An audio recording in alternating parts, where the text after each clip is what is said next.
A very good morning to you and welcome to New Day Saturday edition. I must apologize sincerely for the late start in the show. And this is the first of the show for the year 2017. We're excited to be coming your way this year. It promises to be better, bigger and greater, the discussions here. And obviously we expect your contributions as well. We're grateful to you for your contributions thus far. Indeed, we're coming to you live from the studios of TV3 here in Accra. We're also live on 3FM 92.7, also live on Connect 97.1 FM in Takoradi, and we're streaming live on the internet at 3news.com. So listeners and viewers, today is the 14th of January 2017. And exactly a week ago today, at this time, the nation was preparing to witness the swearing-in of Nana Addo Dankwa Akufo-Addo as the 5th president of the country under the 4th Republican Constitution.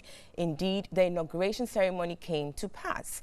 And just within a week of his inauguration, the president has already named 36 nominees for various ministerial positions pending parliamentary approval. Now, while there seems to be, to a great extent, a general commendation in terms of the fitness or suitability of the nominees to their various portfolios, there seems to be some concerns about the potential size of the government. Now, there are those who think 36 ministerial positions would constitute a rather large government, and 36 being the minimum, because we have some more names to go in terms of regional ministers and deputies. So there are concerns about the seeming imbalance with regards to regional and gender representation. There are also concerns about the potential for duplicity of functions given the existing structures and possible overlap of responsibilities. Now, the panel this morning will be weighing in on these issues that have come up within the public space. And we'll be looking at these issues some more, whether or not there are some credibility to it or there's none. We'll also look at the president's residence and the whole issue going around with that. Now, the debate over the retirement package of the ex-president, John Dramani Mahama, took an interesting turn this week when he, that is the ex-president, in a letter addressed to the president, withdrew his request to continue to stay at his current residence, which is residence number 3, Prestige Link Cantonment. Also withdrawn was his request to use one of the bungalows as his office.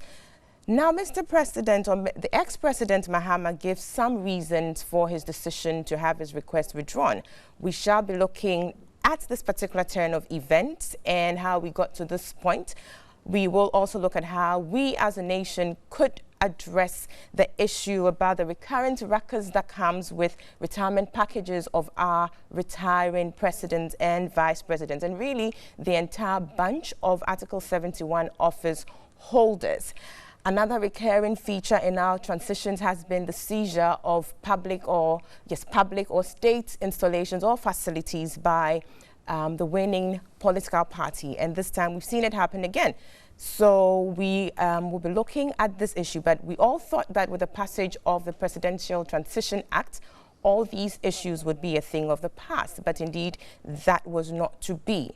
We all know that following the declaration of the results of the December 7th elections on the 9th of December, there has been reports of widespread seizures of public facilities by persons alleged to be NPP foot soldiers. Now, this had gone on for some time with no arrest made until this week when the police made some arrests. Meanwhile, the NDC earlier on in the week held a press conference in respect of these seizures and actually called on Ghanaians to hold President Addo Dankwa Akufo-Addo responsible for these unfortunate acts. Again, the panel today will be weighing in on these recurring issues or this recurring menace as it pertains to our transition periods. We'll also turn our attention briefly to the inaugural ceremony and the matters that came along with it. So indeed, this is what we have for you lined up this morning. You are watching and listening to New Day Saturday edition, coming to you live from the studios of TV3 in Accra. We're also live on 3FM 92.7 and Connect 97.1 FM in Takrady. We're also streaming live on the internet at 3news.com. I'll quickly introduce the panel for today's discussions. From my far left is Professor Clement Jidonu. He is the president of the Accra Institute of Technology. Next, we have Mr. Emmanuel Ejiako. He is the NPP Member of Parliament for Ayawaso West constituency. Next is Dr. Doris Yadate. She is a communications consultant and also a columnist for The Spectator newspaper. And she writes the article titled The Watchwoman. Last but not least is Mr. Kobe Echampon. He is a member of the NDC communications team. A very good morning to you, ladies and gentlemen. It's good to have you here. Thank you. Great. So we have our topics lined up, and as outlined earlier, we're looking at the nominations so far. We'll start with that initially, and I would want to take your initial comments and then perhaps go into the issues that have come up. I'll start with you, Prof. Your initial comments about the 36 nominations so far by Mr. President. What is your initial take on that? Well, good morning to your viewers and a happy new year. Well, we have 36, and of that, 6 of them are those special ministries created by the president to be in his office. Of course, people think that it's a large cabinet. I was looking at the last reshuffle of Mahama. When you look at his cabinet lineup, there were 20 substantive cabinet ministers, 3 non-cabinet ministers, and 5 ministers of state. That gives you about 29. Now, probably if you add 6 to that, if Mahama would have created those new ministries that Nana Akufo-Addo created, if you add 6 to bring over 35. So with that, those new 6 ministries, I think Akufo-Addo will have been averaging around the same 29, thereabout. That's one point. We have not yet got a list of the deputy ministers, and of course, for that matter, the regional ministers. Also checking the record. I remember during the last Kufuor's government, in total there were about 88 ministers of state. During the last Kufuor's government, I think Governmental Japan was complaining that people were saying was too large. And he was saying that the 88, even the 88 they got, is not larger than what the previous NDC government got. So let's see what happened when Nana Akufo-Addo get his final lineup. Will he end up the 36 plus a couple of deputy ministers? Will he end up to the 88 with the last the MPP government, the previous MPP government got? I think we'll go into the deeper later on, the size, whether this is doable, whether there are no duplications of this thing. So basically, that was my initial reaction. General take on that, yes. Doc? Mr. Jack, I'll come to you. I'm sure, yes, I'll do the whole take and then come to you last. Yes, your general take on this, how you look at the nomination so far. Yeah. Good morning to viewers and listeners on your radio stations. I would say that I've always heard people complain that Ghana doesn't work, that Ghana is dysfunctional. So I want to accept this initial number, because if this is the number that will make Ghana finally work, if this will make things manageable, so we can see the desired changes we need in our country, so we'll all be happy citizens. I'm ready to go with it. So I want to give the president the benefit of the doubt. I want to believe that he knows, as a very experienced statesman, he knows what he's doing. So I don't want to hang on number. Is it too large, too small? Who says what is too large or too small? Our focus should be about effectiveness. We want Ghana to work. And those are my initial comments. Very well. So you're willing to give the president the benefit of the doubt. So Yes. Mr. Kobe Champo, are you willing to give the president the benefit of the doubt in terms of the numbers so far, or you have an issue with the numbers as we currently have them? Well, let me say a good morning to our viewers and listeners. Quite interesting. you cannot start discussing the president's appointment of ministers without looking at the NPP manifesto. In their manifesto, they promised to run a lean government. As to what lean means, we do not know. Is it lean in terms of numbers, like we are discussing? Is it lean in terms of payments, in terms of a salary structure? We do not know. But for me, conventional wisdom, when anybody says they want to run a lean government, is that they want to reduce the numbers. Currently, we have 36. If you add 10 regional ministers and add 10 deputy regional ministers, it takes the number to 56. Now we have other 30 ministries. If you assign deputies to those other ones, we'll be heading towards the 80s. The question we want to ask ourselves, does this represent the lean government that they put in their manifesto? And for that, I think I'll leave the better judgment to Ghanaians, because they can really figure out. If you go by the numbers, they can really figure out. But that is what I have to say for the beginning. And the initial comment. I also want to commend the president.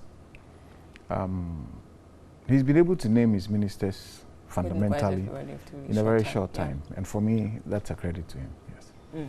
Very well. But before I come to Mr. Jakunya, briefly on the issue about the fitness or suitability of persons nominated, if you could touch on that briefly. Well, you see, I've been in that role before. When you are appointed, you are appointed. It is your acts of omission and commission that will determine whether you are fit for the position that you have been given. Yes, it's your actions. So assessing them at this point, assessing them is at this time is just premature. You just have to let them work, and it's when they work that we begin to see whether the person is actually fit or not. Yes. Very well, Mr. Japan, I'll come to you now. Yes. So, indeed, as Mr. Kobe Japan here said, within the space of a week into his inauguration as president, he has named 36 persons for the respective ministerial positions here, which is quite commendable and shows a certain sense of urgency, I presume. But then the issues about numbers, as you know, Mr. Japan has put out here, making comparison to the previous government and all of that. What is the direction of the president in terms of his agenda for this, which necessitates the numbers as we see them? Perhaps we could start from there, and then of course we go into the nitty-gritties. Thank you for having me on the program this morning, and let me also say a very good morning to viewers and listeners. I also and a happy New Year. You said this is the first outing. Happy New Year to all of us. I hope that at the end of this year, all of us will be able to say that we have had a better year than we have had the previous year. Let me also mention my constituents. It's important. I owe my position as an honourable member of the House to them. I am grateful. I wish them well. May their lives be better. May governments be meaningful to them. I think it is a little early in the day, you know, and I believe that all of us must give His Excellency the President a chance to come to the end point of this.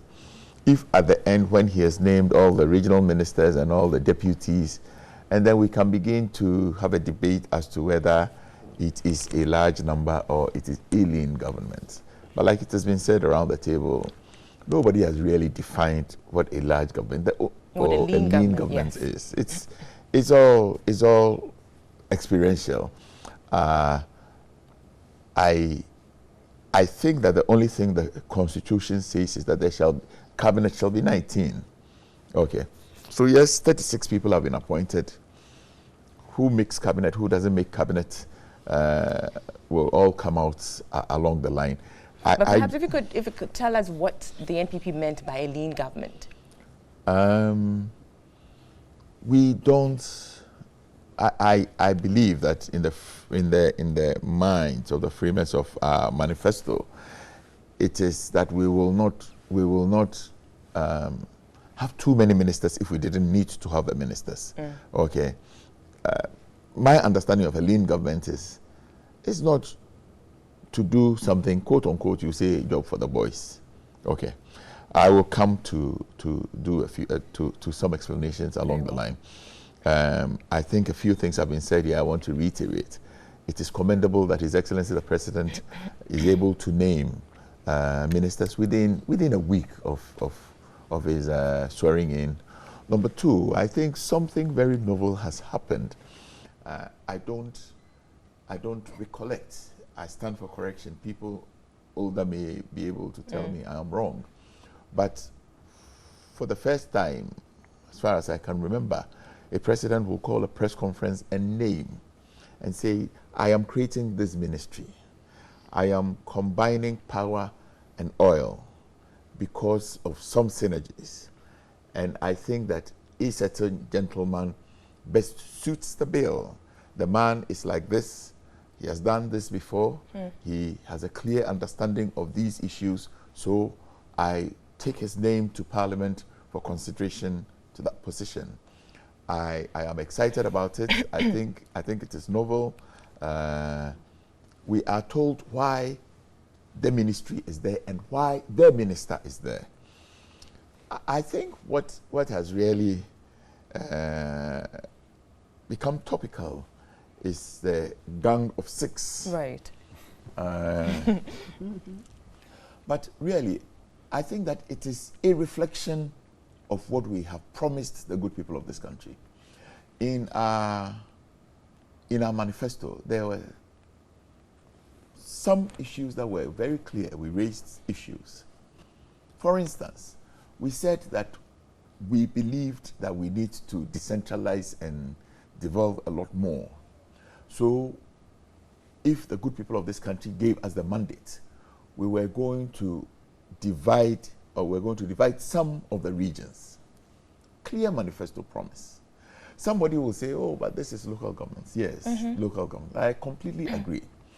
But you see, this is a special, or I would say, a promise we have made to the people of this country. Local governance must continue to work. But specifically, this assignment of creating 4 new regions, or carving out 4 new regions, I believe is a very special. It is a promise we have made, and it does not come that easily. But why don't we make use of the existing structures, as opposed to, yes, the president indeed talked about the fact that, yes, in his defense to the fact that these 6 are coming on, he says that they will be operating from the office of the presidency, and that there will be no... It's not a completely new ministry. Yes, and all of that. But then, I am looking at it from this point, that you have a certain structure which is already there. It has the machinery, exactly. Yes. And you have the local government service backing it and everything. And you have a certain machinery that is working. As opposed to this arrangement, which according to, sorry to cut you, Honorable, which according to the president wouldn't necessarily come with a fiscal, ministerial, structure or anything like that. So it's going to be operating from the office of the president. Between the two, which is more better placed to push a certain agenda? I think that, you see, we must give the president some benefit. Definitely. He has asked for the mandate and it has been given to him.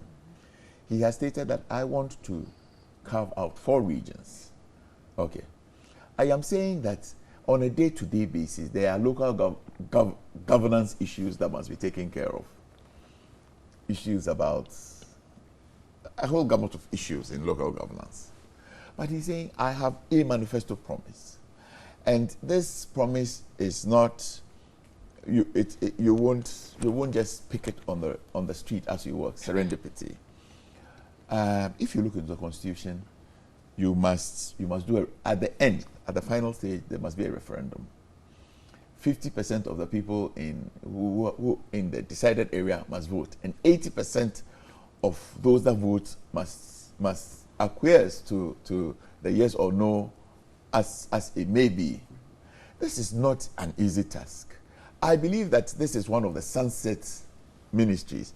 At the so it's end, set for a certain period of time, after then it goes. When it is finished, it is finished. He has achieved their manifesto promise. I believe it is not going to go on ad infinitum. It is a manifesto promise. He will work with the designate, who I believe will pass on to become minister, a very experienced party member who knows what to do. Okay. If His Excellency the President does not focus on it and it goes haywire, can you imagine the consequences? I'm struggling to get this in that. So there's a structure that is vested with these functions by statute and all, and the president thinks that if he has this person at the presidency, then he would be able to push his agenda. Yes, I think it is a task force. It is a name it whatever. I have a special assignment.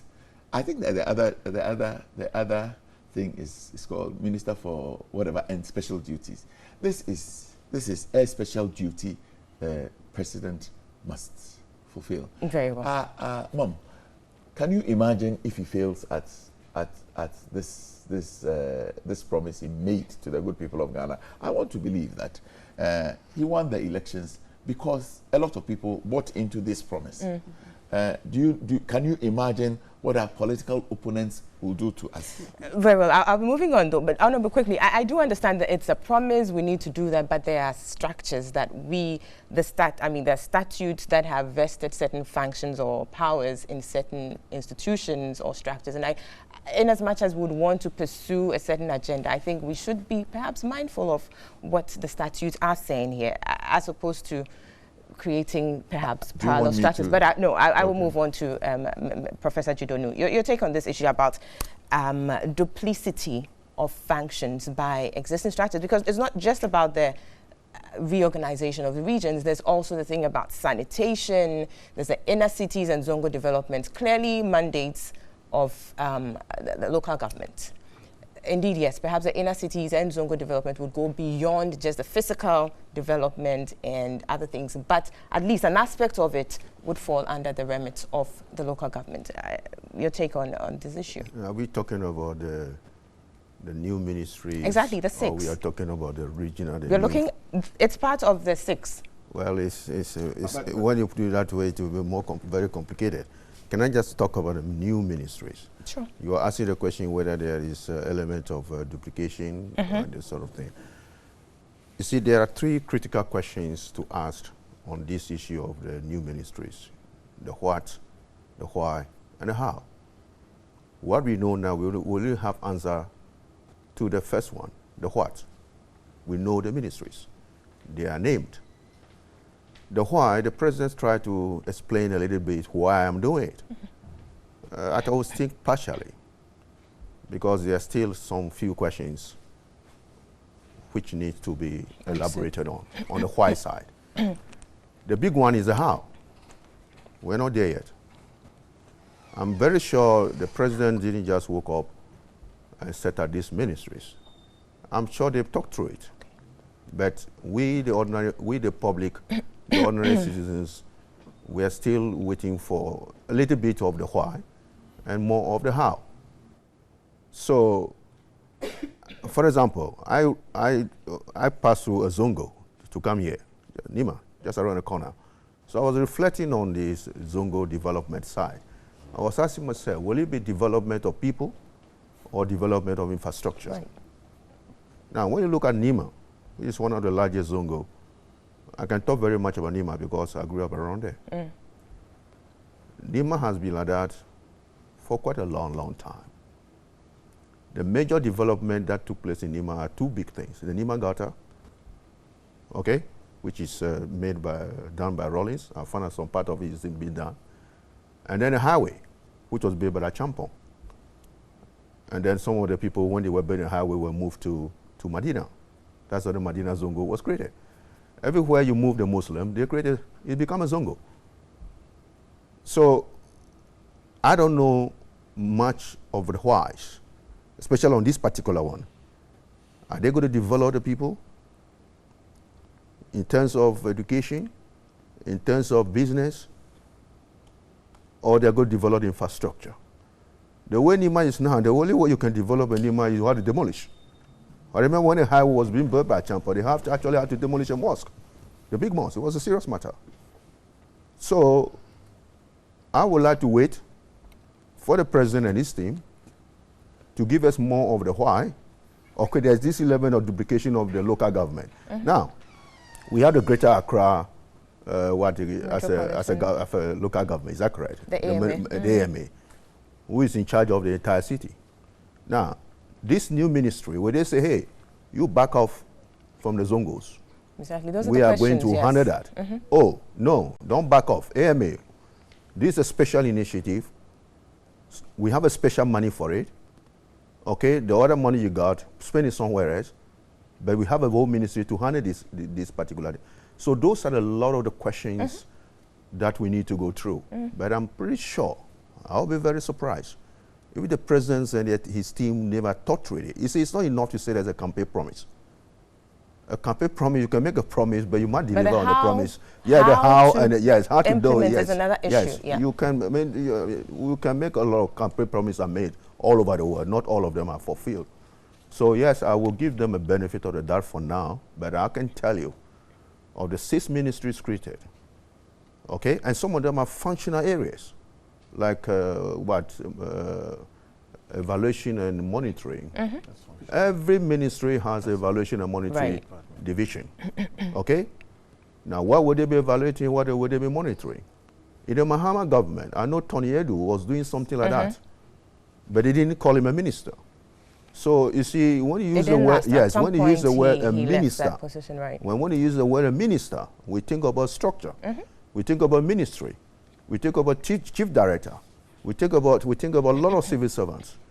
So for we, the ordinary people, I think the government need to come and tell us more of the why and how it's going to happen. If they don't have the answer to the why, they say, no, we are going to walk the road, how should we make it? No, that will not be good enough. Sorry to cut you, Prof. Yes. You raised a very important question there about whether or not, AMA is going to be told, okay, stay away from the Zongos, we're going to handle, because it has issues about the amendment to the laws as we have it currently, because this is a function that is clearly under the MMDAs. And so that's why these issues are coming up. Is it that we're going to see amendments soon, perhaps? I think these are legitimate questions that we're asking. In as much as we want to give the president the benefit of the doubt, I believe these are legitimate questions that are coming up which require answers in order for people to get a buy-in, or the government to get a buy-in into all of this that is happening. I would want to have Doc come in on this issue. Issues about duplicity and all, because we're talking about the local government here, sanitation, inner city development and all, but then there's also the issue about planning, which also falls under NDPC, the National Development Planning Commission. Exactly what is happening there? How are we going to see this play out, for instance? Yeah. I think there would have to be a lot of coordination. The way I see the ministerial setups is that they probably what the president has in mind is to deal with this as more as projects and to emphasize the priority areas. I want to give an example. If they are projects, do they require ministerial? Yes, that's a question. I don't have the answers. I don't have the answers. More questions to be answered. Probably it's a way of emphasizing or giving the individual appointed a bigger mandate by being called a minister. Or it's probably also because of the our attitude towards positions, that when somebody is called a minister, we tend to give the person higher regard, and the person might be able to even function better. I don't know. Possibly some of these positions could have just been projects in the presidency. But he's called them ministers.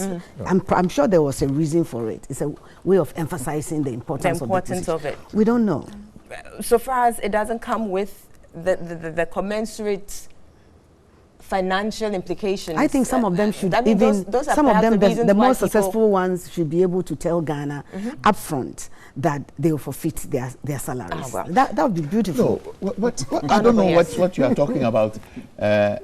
Doesn't come. Could you What explain? I mean is, because, you know, Doc is saying that perhaps it's just to give an indication of the president's level of priority he puts on these areas or sectors. And I'm saying that. But would that require setting up new ministries? If it's projects that it's to facilitate his agenda, then we are looking at the question whether or not that would require ministers. And some of them are not even new ministries. They are more of ministers at the presidency. So let's differentiate between these two categories. I am having a little difficulty. Can I? Sure, please go on, Honorable. I'm having a little difficulty about why it becomes problematic. First and foremost, His Excellency the President is very clear that he is not setting up for this. I can come to water and sanitation subsequently, but he is very clear, and he says that I am not setting up ministries. As far as I remember, at least in the Fourth Republican dispensation, there has always been a minister of state, or there has been some ministers of state in the office of the president. In the last one, there was a minister for private public participation.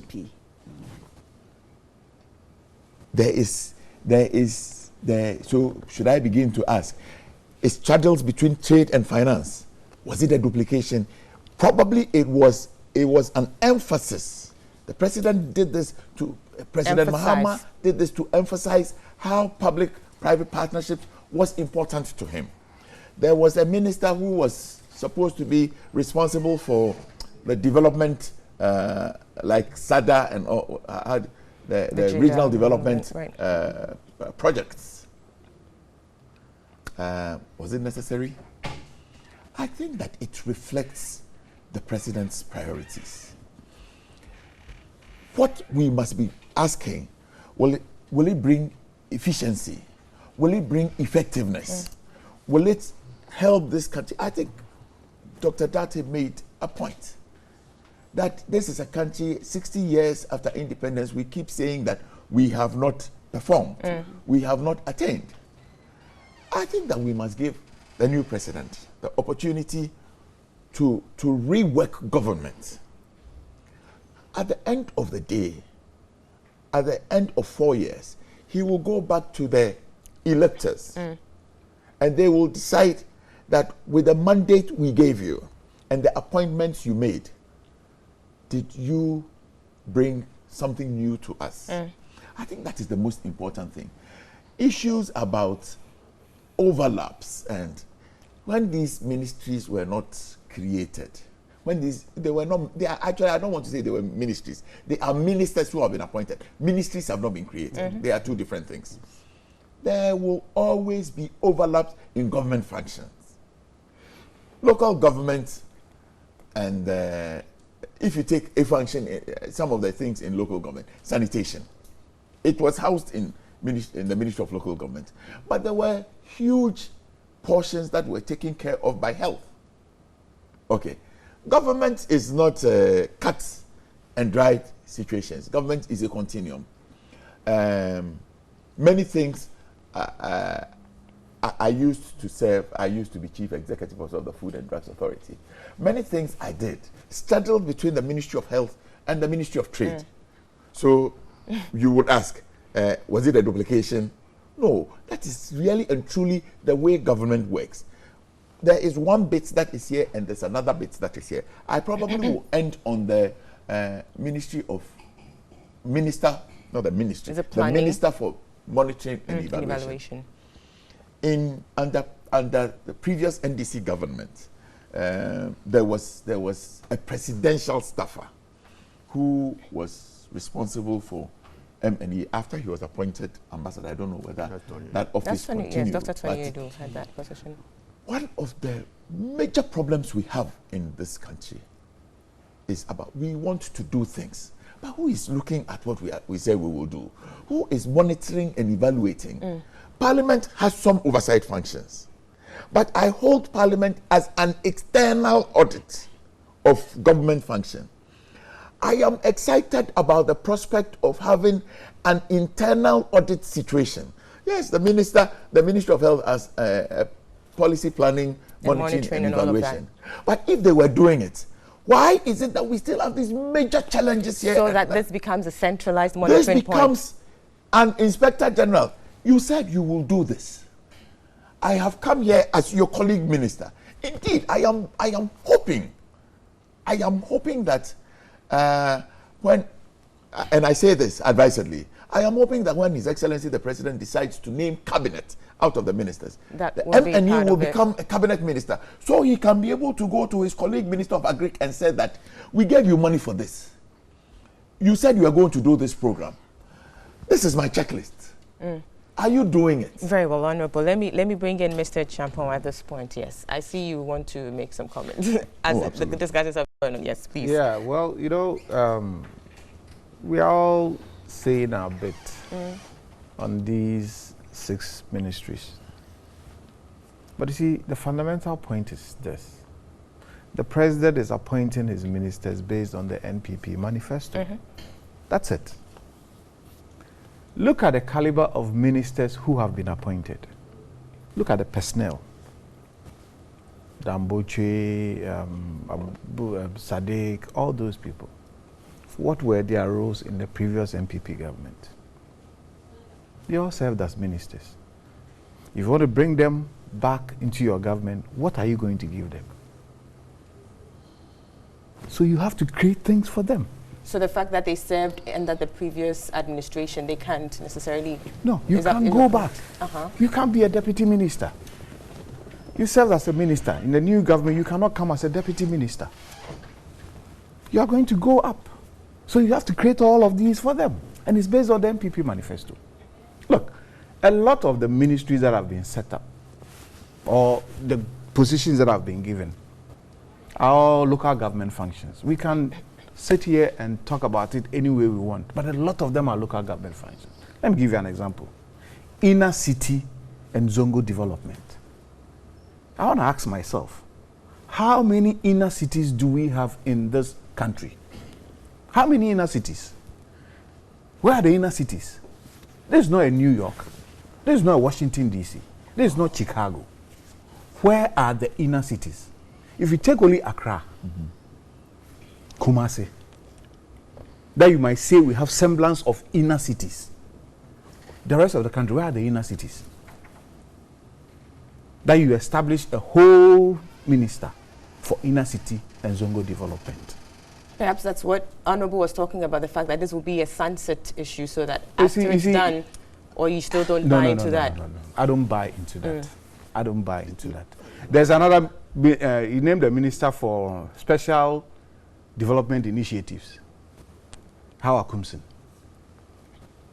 What are the special development initiatives? What are these? I mean, you are naming the people according to your manifesto. So you are creating all of these. But you see, the functional responsibilities of these people rest with the local government ministry. I disagree. I'm telling you, that is the fact. It is the local government. That is why in most countries, it is perhaps the biggest ministry. Because they do a whole lot of things. You see, strategically, what I think the president should have done, name a local government minister and name a minister of state in a local government, and then bring your 2 deputies. You have 4 people. And all these assignments where you have allotted ministries to be done by these 4 people. You cut down your government and live within your own mandate of saying you wanted to run a lean government. Very well. On This Is New Day Saturday edition, we are discussing the nominations made by the president so far, 36 in all. We're looking at a number of issues that have come up, particularly looking at the 6 ministries named, the ministries that won't necessarily come with the physical infrastructure, but would be housed, if you like, in the office of the president. We are looking at those. I will come to you, Dr. Dati, on this issue. Inner cities development and all those issues that come along with it, the issue of this duplicity and all.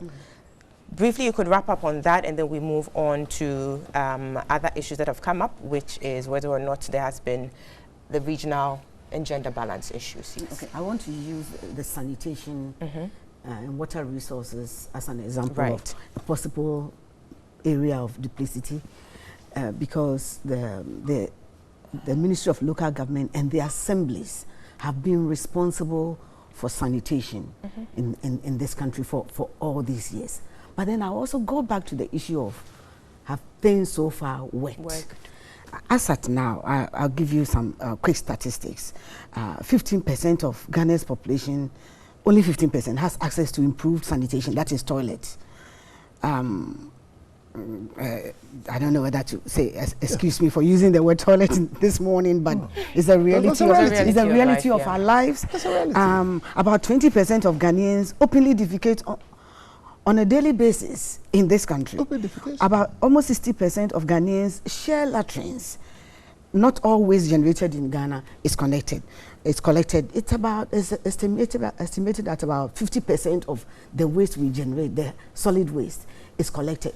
This is not a pretty picture for a 60-year-old country. We should have our acts together. So I'm very much excited about setting aside sanitation and water. I work in the what we call the wash sector, the water sanitation sector. So I'm very much excited that these two areas have been put together, because these are issues of national priority. Sanitation has been a matter of national embarrassment, national disgrace on the continent. We are not doing well. So although currently it has been handled by the assemblies and the Ministry of Local Government, I think in the books, legally, as you keep making reference to, somebody I'm sure would have to sit down and figure out how to divorce these functions from their original ministries. The department within the Ministry of Local Government might have to be moved to this new ministry. There have to be some rearrangements, but these things can be done. I'm interested in things working for our 60-year-old country. And if these new arrangements to bring focus on the sanitation, that has, I think, is the #1 problem of this country, is sanitation. Yes, corruption and all of that. We like to dwell so much about corruption, but sanitation, it's an impact on that's what life. People, that's our disgrace. On our finances and all. Yeah, we are raising children who are getting used to filth as the normal. We can't continue like this. So personally, I'm excited about this. Although it looks like a duplication, I believe that these legal issues about duplication can be resolved, just so Ghana can work. Very well. Let me take some comments coming in from viewers and listeners. This one's saying, good morning. Are the new ministerial appointments not better than the ministers of state of the NDC who didn't have any specific mandate, just ministers of state located at the office of the president? It says, at least the new ministers have specific functions, and this is Stephen Kujo. Fred in Achimota says, whether large or lean, the most important thing is the cost that comes with it. For instance, the finance minister designate has hinted that he is going to use his own, I'm not sure what this word is, but something about he's going to use something of his. An indication that the expenses to be incurred on that would be the finance ministers, and that would be lower than that of deputy minister in the previous regime. We may therefore have one large number but less cost. Okay, I think it's a car. I think it's a Toyota Camry he's talking about. Okay. Michael Armenian in the UK says, Nana Addo during his campaign tours made major promises to Ghanaians to bring prosperity to all Ghanaians, and for those expectations to be realized, there is the need for President Nana Addo, in his own wisdom, to create some new ministries and portfolios that will see to the smooth implementation of his vision of making Ghana a great nation. So those who are criticizing on these new ministries should bear in mind that President Akufo-Addo had stated categorically that his government will do will do what will bring value for money to the people of Ghana. This is a quite lengthy one, but I'll end it here. And this one says, Abna, NPP promised a lean government as compared to their campaign promise. He also talked of protecting the public purse, but his appointments would rather drain the public purse. A lean government is comparative analysis.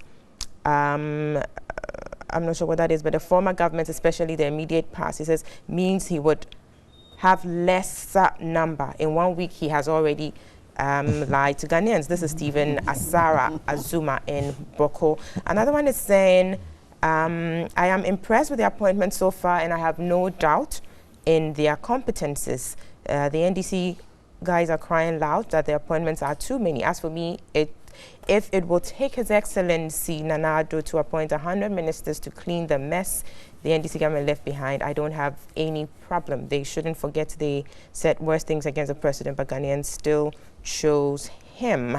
I will put a hold on to the messages here and we'll move on. But clearly, the comments coming in quite mixed, and people ready to give the president the benefit of the doubt. Let's see what happens, and we move on. But let's move on to the regional. Ma'am, let me just... Yes, Honorable, briefly. Because yesterday, there's a newspaper called Informer or something like that. I'm not too sure.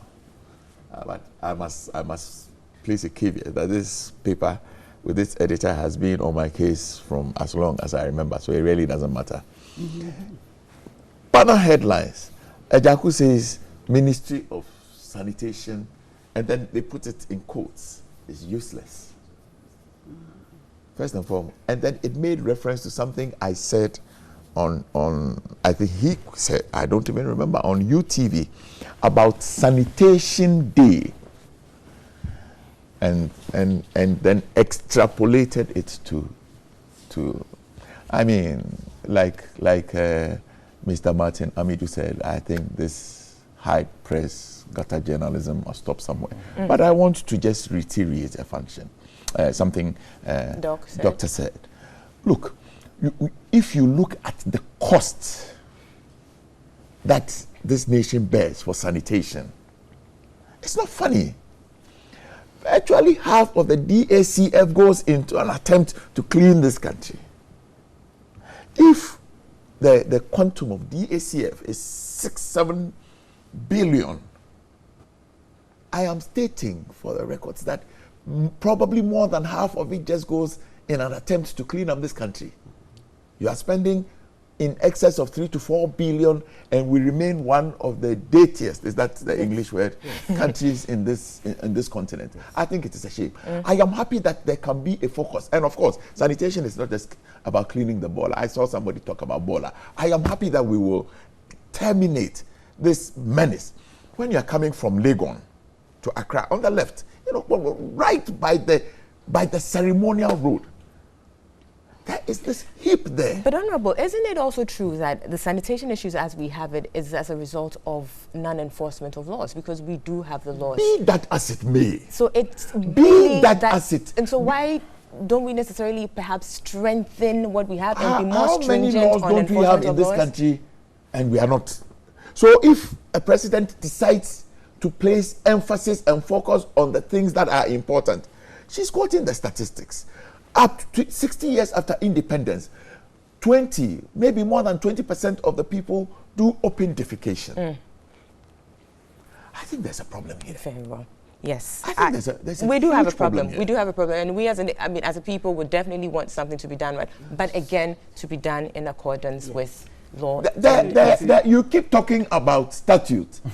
First and foremost, you have the Constitution by you.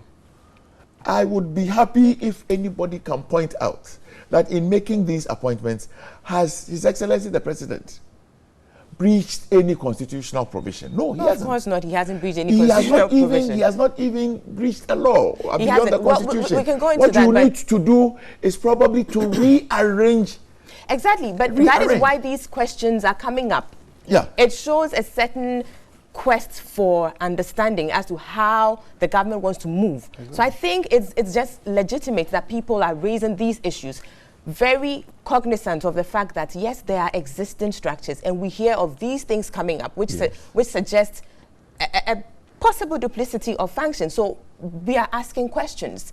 And definitely, like was it Doc that said, there seems to be more questions to be answered. And I think it's a good discourse we are having, certainly. Really. It brings out the issues. We are being citizens. Exactly. Not spectators. Exactly. Yes. So, Doc, I will want to come to you on the issue about the gender representation, but also the regional representation thing. Honorable Mr. Ajampo, you want to come in? Well, I wanted to say something about the sanitation. You see, we harp on sanitation as if it's an issue that has to be discussed wholly. All our sanitation problems in this country are attitude now. No. I'm telling you. Listen, I'll tell you, they are attitudes. Attitude now. They are complex. Well, they might be complex, but majority are attitude now. That's it. And then law enforcement, exactly. And then the law enforcement of laws. Those are the two critical things. Those are the two critical things. Moving on to the gender representation thing, Doc, but let me bring in, again, an area that suggests some, not duplicity necessarily, but perhaps why didn't we put it together? You're looking at transport, aviation, and then the railways development. And I know the answer is going to be yes. It comes with the fact that there's a certain purpose here. We need to drive railway development and all of that. But the question is, for instance, under railway development, there is, we know we have the Ghana Railway Authority, the Ghana Railway Company and all, mandated to do certain things. Again, we perhaps would need a certain realignment of things to have this made sense in the scheme of things. Because otherwise then, there's clearly, a parallel system, which is what we're raising again. Particularly with the railway, there's a development, Ghana Railway development thing, and then there's a Ghana Railway Corporation as the company operator. now. Yes. Okay. But let me have Prof's take on this issue, and then I come to Doc on the gender representation issue and the regional representation. Again, the aviation issue, railway development, and the transport.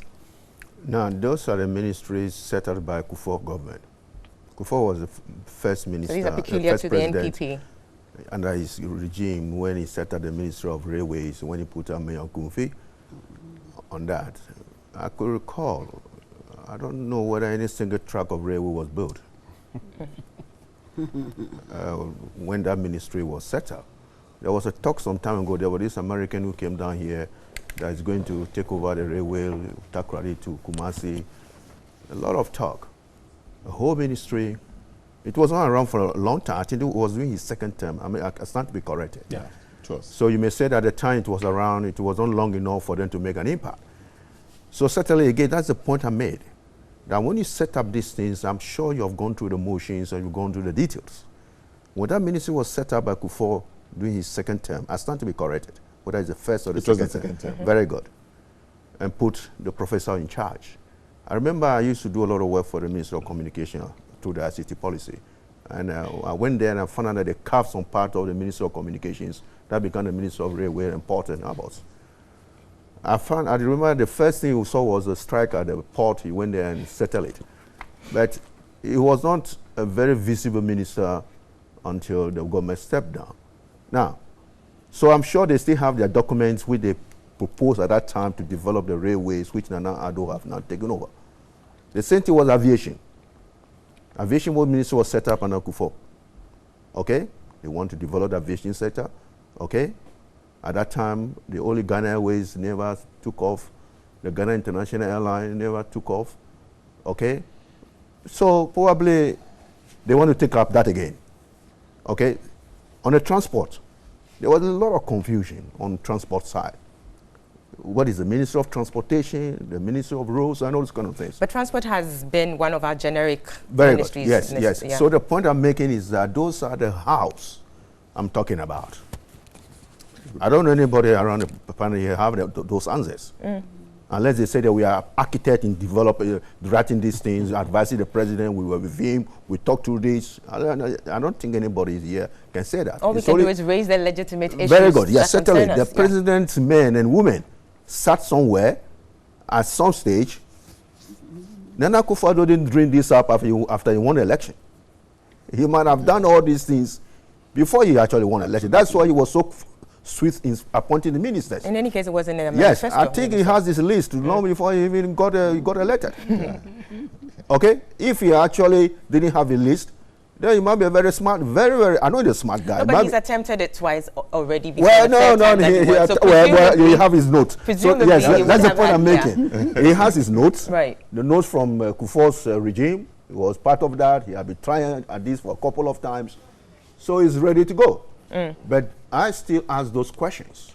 You see, we can play in it. You see, when it looks like a duck, it's just a duck. You call it that name. You don't call it by any other name. We have legitimate right to ask those questions. Right. If they have the answers, they should give it to us. We don't know.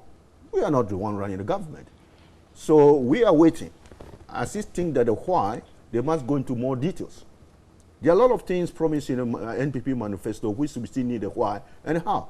The District 1 factory. I'm still looking for the details. When you look at the manifesto, it's very thin. All these things are exciting. They are great. Yeah.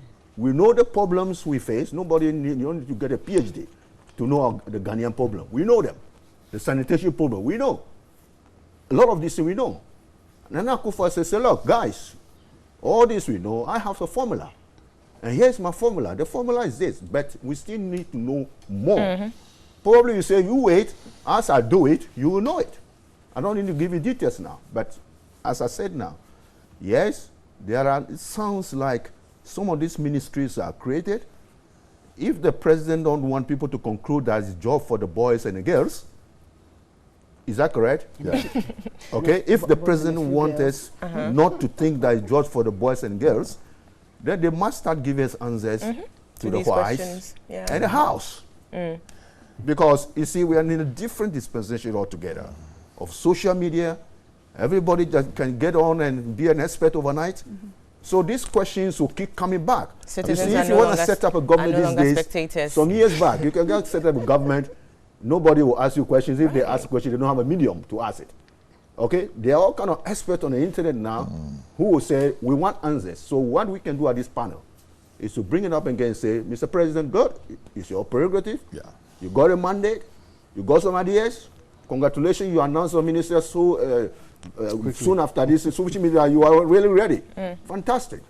Great ideas. But can you give us more details about how it's going to work? Because we see that there are some things, we can all read, that there are some possibilities that if this is what you want to do, giving the benefit of the doubt, there's a possibility that there will be some crashes. Look, ministers are human beings.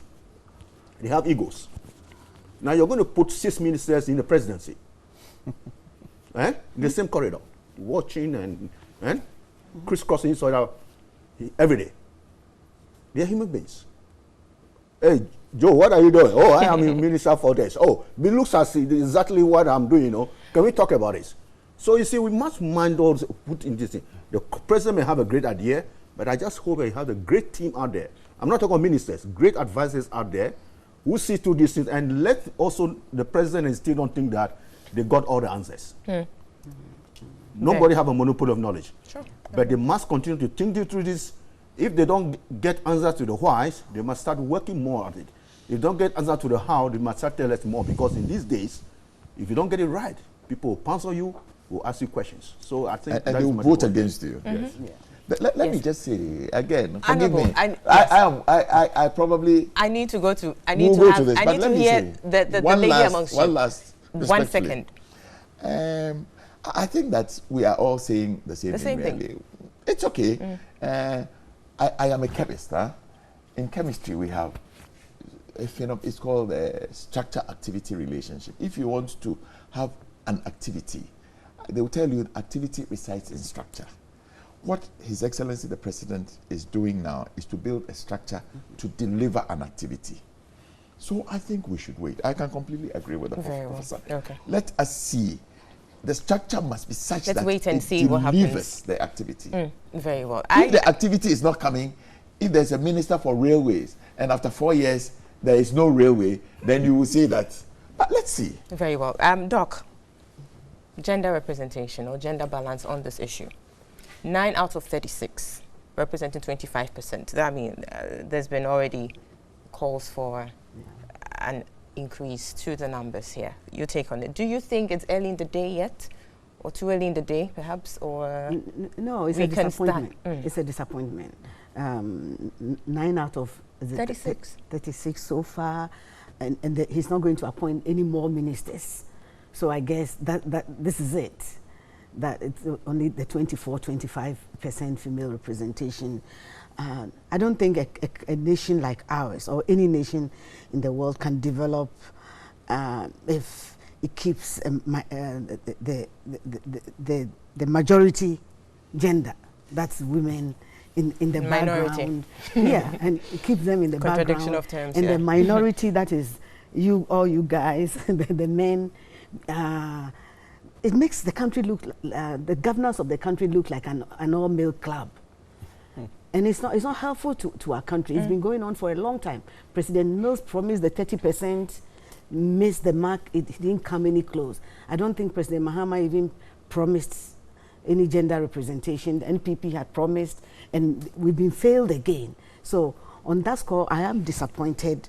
Probably when it comes to the deputy ministers and the regional ministers, President Akufo-Addo should quickly right this wrong and bring more women, at least for the deputy level and the regional ministers. Otherwise, we the women of Ghana, we never the issue about becoming the issue about gender then comes as an afterthought. You know, certain people have had concerns about that. That okay, is it because we're now raising issues about the first batch?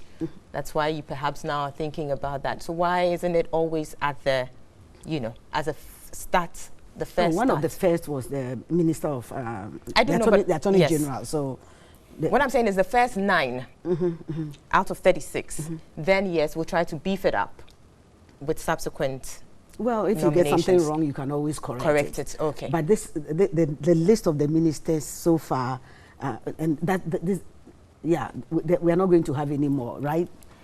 In terms of the there will be substantive, some other ministers. Yes, there will be some other ministers. Not to add on to Other that. ministers or deputy ministers? Deputy regional ministers. They are are coming in, ministers yes. of states. Then we'll have some deputy ministers. But not the sector. So the president has the chance to beef up the. Yeah, maybe he can give us 10 female regional ministers, and that will bring the gender thing. All 10. Well, yeah, we wait to see that. That would be 10. That would be beautiful. That would be something. But Mr. Champo, on the women issue, Doc is saying something about, I mean, talking about the fact that ex-President Mahama didn't necessarily do that. Was there anything like that, and how did you pursue that? Well, I think the former president tried as much as possible to get more women into the government. But, you know, it's not easy assigning these responsibilities. You know, you have to look at a whole number of factors before you even nominate a woman as a minister. And for me, that is where, that is where our crunch is. Let's be honest, that is where our crunch is. Okay, so tell us. Exactly. If you want to appoint a minister, there are so many things you would have to consider. It's the same for a man. But most often than not, you are more easier on the men than on the women. That's the fact. What do you mean? Okay, yes, that's the question I was going to ask. I'll give you an example. You want to appoint a woman for chieftaincy, for instance. What is our own Ghanaian values as far as women and the traditional values as far as cultural, as far as women and chieftaincy institutions are concerned?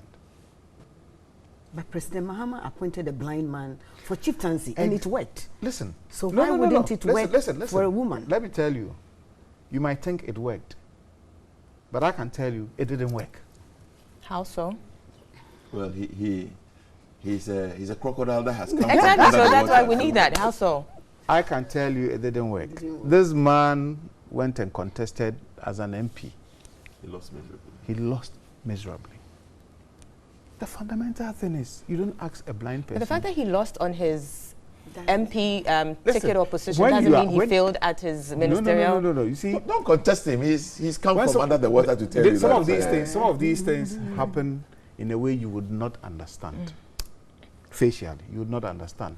But if you delve into it. So we shouldn't change society. It's not a question of changing society. I'm saying the opportunity of getting a woman as a minister versus a man as a minister always differentiates. It's always different. It's easier on the men than on the women. We need to take steps to improve that. Yes, I agree. But the attitude is there. It's a problem for all of us. We need to find ways of addressing it. Perhaps we could start with the representation of women even in Parliament as a start, yes, where it's currently 30, and it's been upped from 25 in the last Parliament. So we had 5 more coming there. I mean, we'll take it as an improvement, really. Well, that's possible. But that's a starting point, and that's why political parties have consistently been called upon to perhaps make room, some quota system, to allow women at the primaries to have that, if you like, space to be able to come in. Exactly. So safe constituencies, you filled women and all of that, just to, you know. But why not the difficult ones? I want to approach it from this angle. Are we making progress? I think that's the most important thing. If you look at the numbers, are we making progress? At least in Parliament, we have made some progress. So slight. Yeah, 5 over 25 is another 20% improvement. We could do much better, actually, I agree. I can completely agree with Dr. that, you know, when women make up about 51% of the population, and yet I'm the minority. But again, Mr. Champo is making a very valid point. There is a social, cultural, and a historical context that you cannot just do away with. It is not something that we will be able to overcome in a day. Even in the almighty United States of America, Hillary had the shock of her life. It's not so easy to break through the glass ceiling, even in the United States of America. I have heard the late Professor Mills bemoaning that when it was pointed out to him that he had failed in his promise, in a campaign promise to appoint, he says the women are not just there. But how do we get them there? Yeah, so this is something we must go back to. You remember, again, in my party, at some point, the flag bearer then, as he was then, the president now, was beginning to talk about affirmative action and reserving some safe seats for women. All of us were up in arms against him. Okay. I think it's a bright idea. The challenge then was, I think the challenge the party had then was that you don't institute an affirmative action in the middle of the process, of the selection process. If at the beginning of this year, it is announced that there will be affirmative action for the 2020 elections, then everybody has time to play it out. I think it was a brilliant thing he suggested. I hope that the party will take it up and work on it so that in some of the safe areas we could have this. It is about working out the modalities. Exactly, and staying committed to it. Well, and staying committed, because if, like you said, if you announce such a policy in the middle of a process, you obviously know it's not going to work. Why don't you announce it earlier? So I want to go to Prof on this issue. Are we committed to ensuring that we have a gender balance, and so we institute processes or measures that would necessarily deal with the systemic challenges that impede? I think we have the aspiration. I'll put it that way. The aspiration is there, but the commitment to it. Well, the aspiration is there, the commitment is there, it's hard to do it. That's the issue. You see, this matter is not just an ordinary matter. You need to take some bold steps to do it. Rwanda did it. As some say, 64% of the parliamentarians are women. There are more women than men. They're also in cabinet.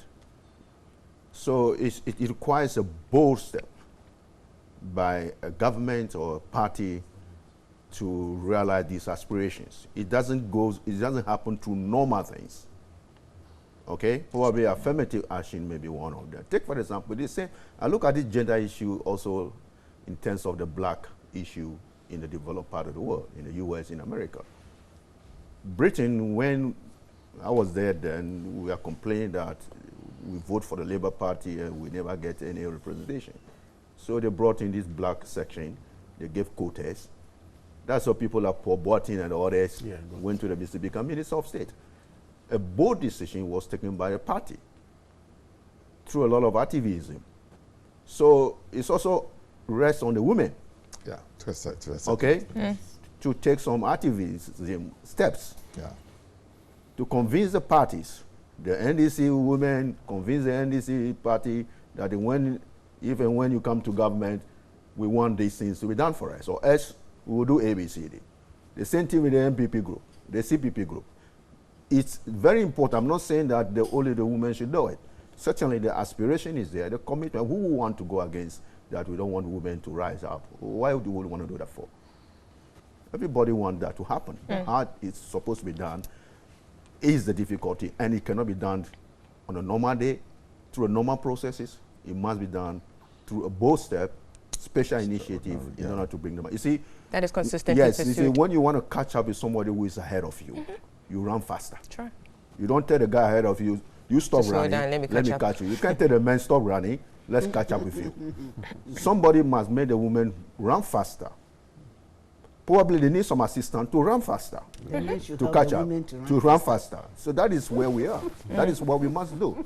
What is the formula for making the women run faster? But you can tell this. That's what happened in the MPP when they said affirmative action. The men say that they will give them a safe seat. They say, no, no, no. Why do you want them to stop running so that these women catch up with us?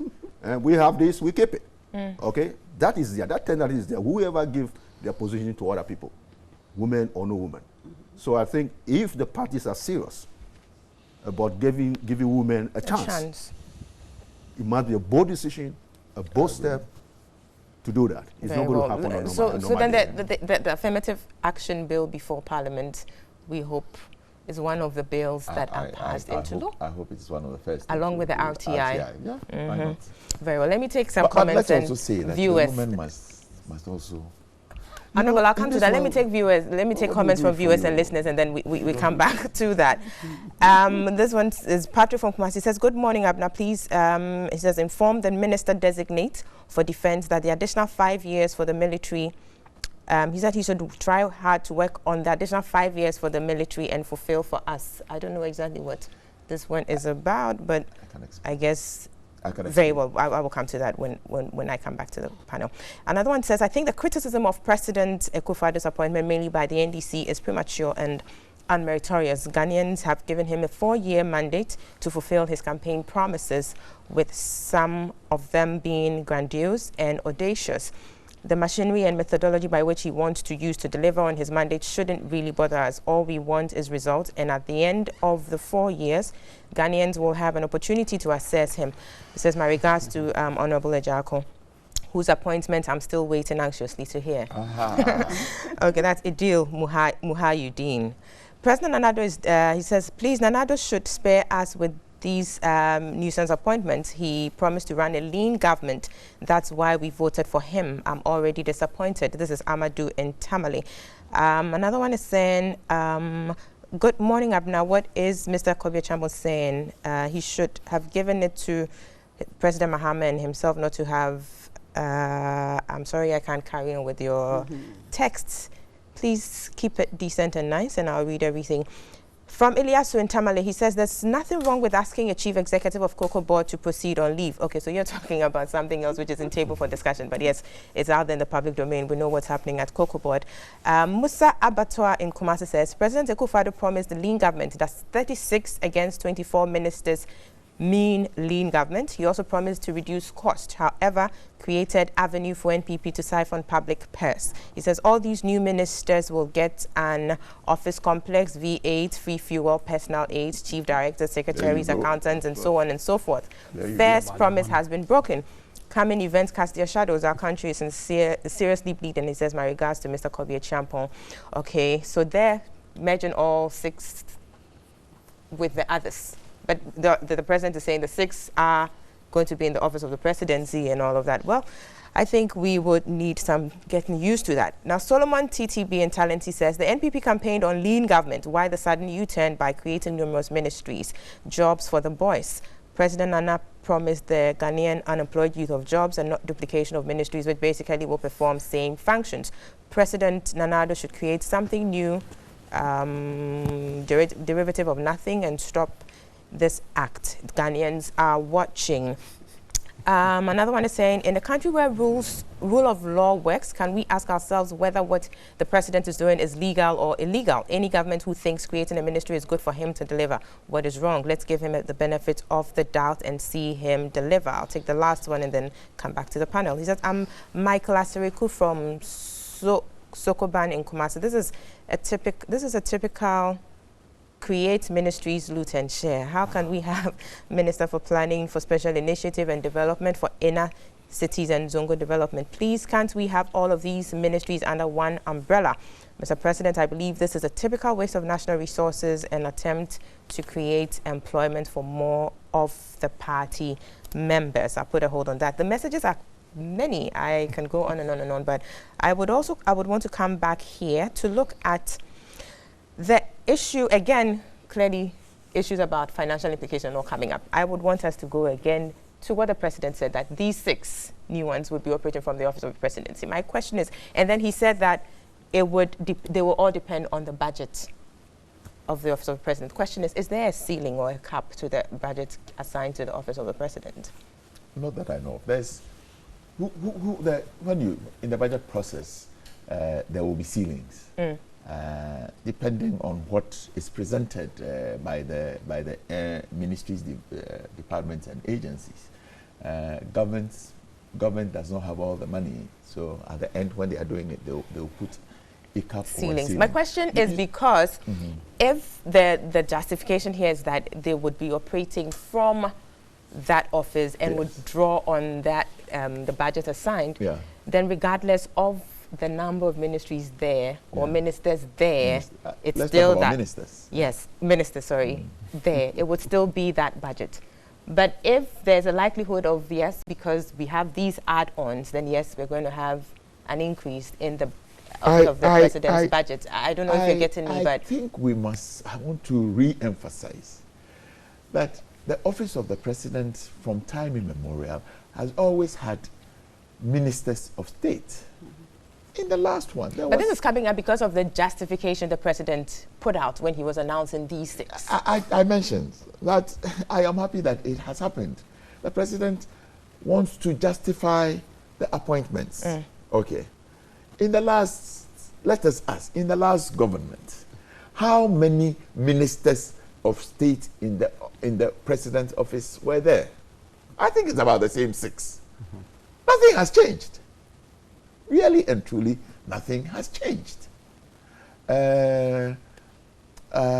So, for me, I want to emphasize and re-emphasize that what we really need to be considering is that will we get some effectiveness from this and efficiency out of this?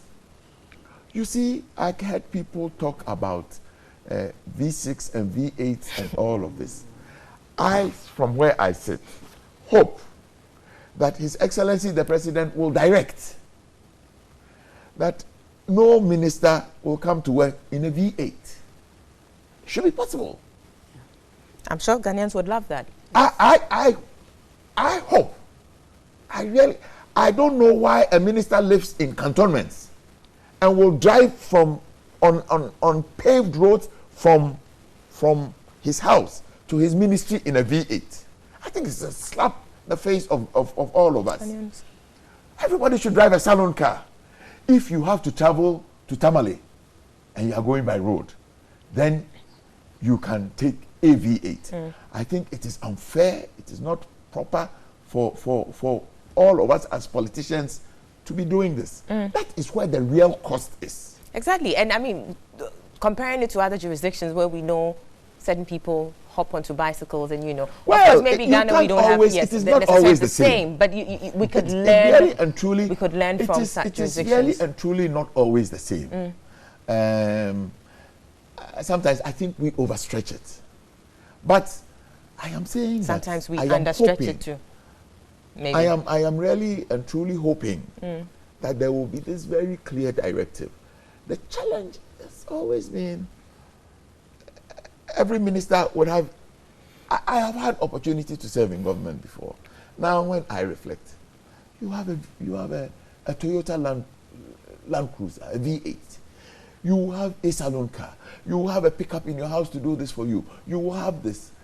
All That's of too much for a struggling country. Yes. I think that Akufo-Addo, when he was minister, set a very good precedent.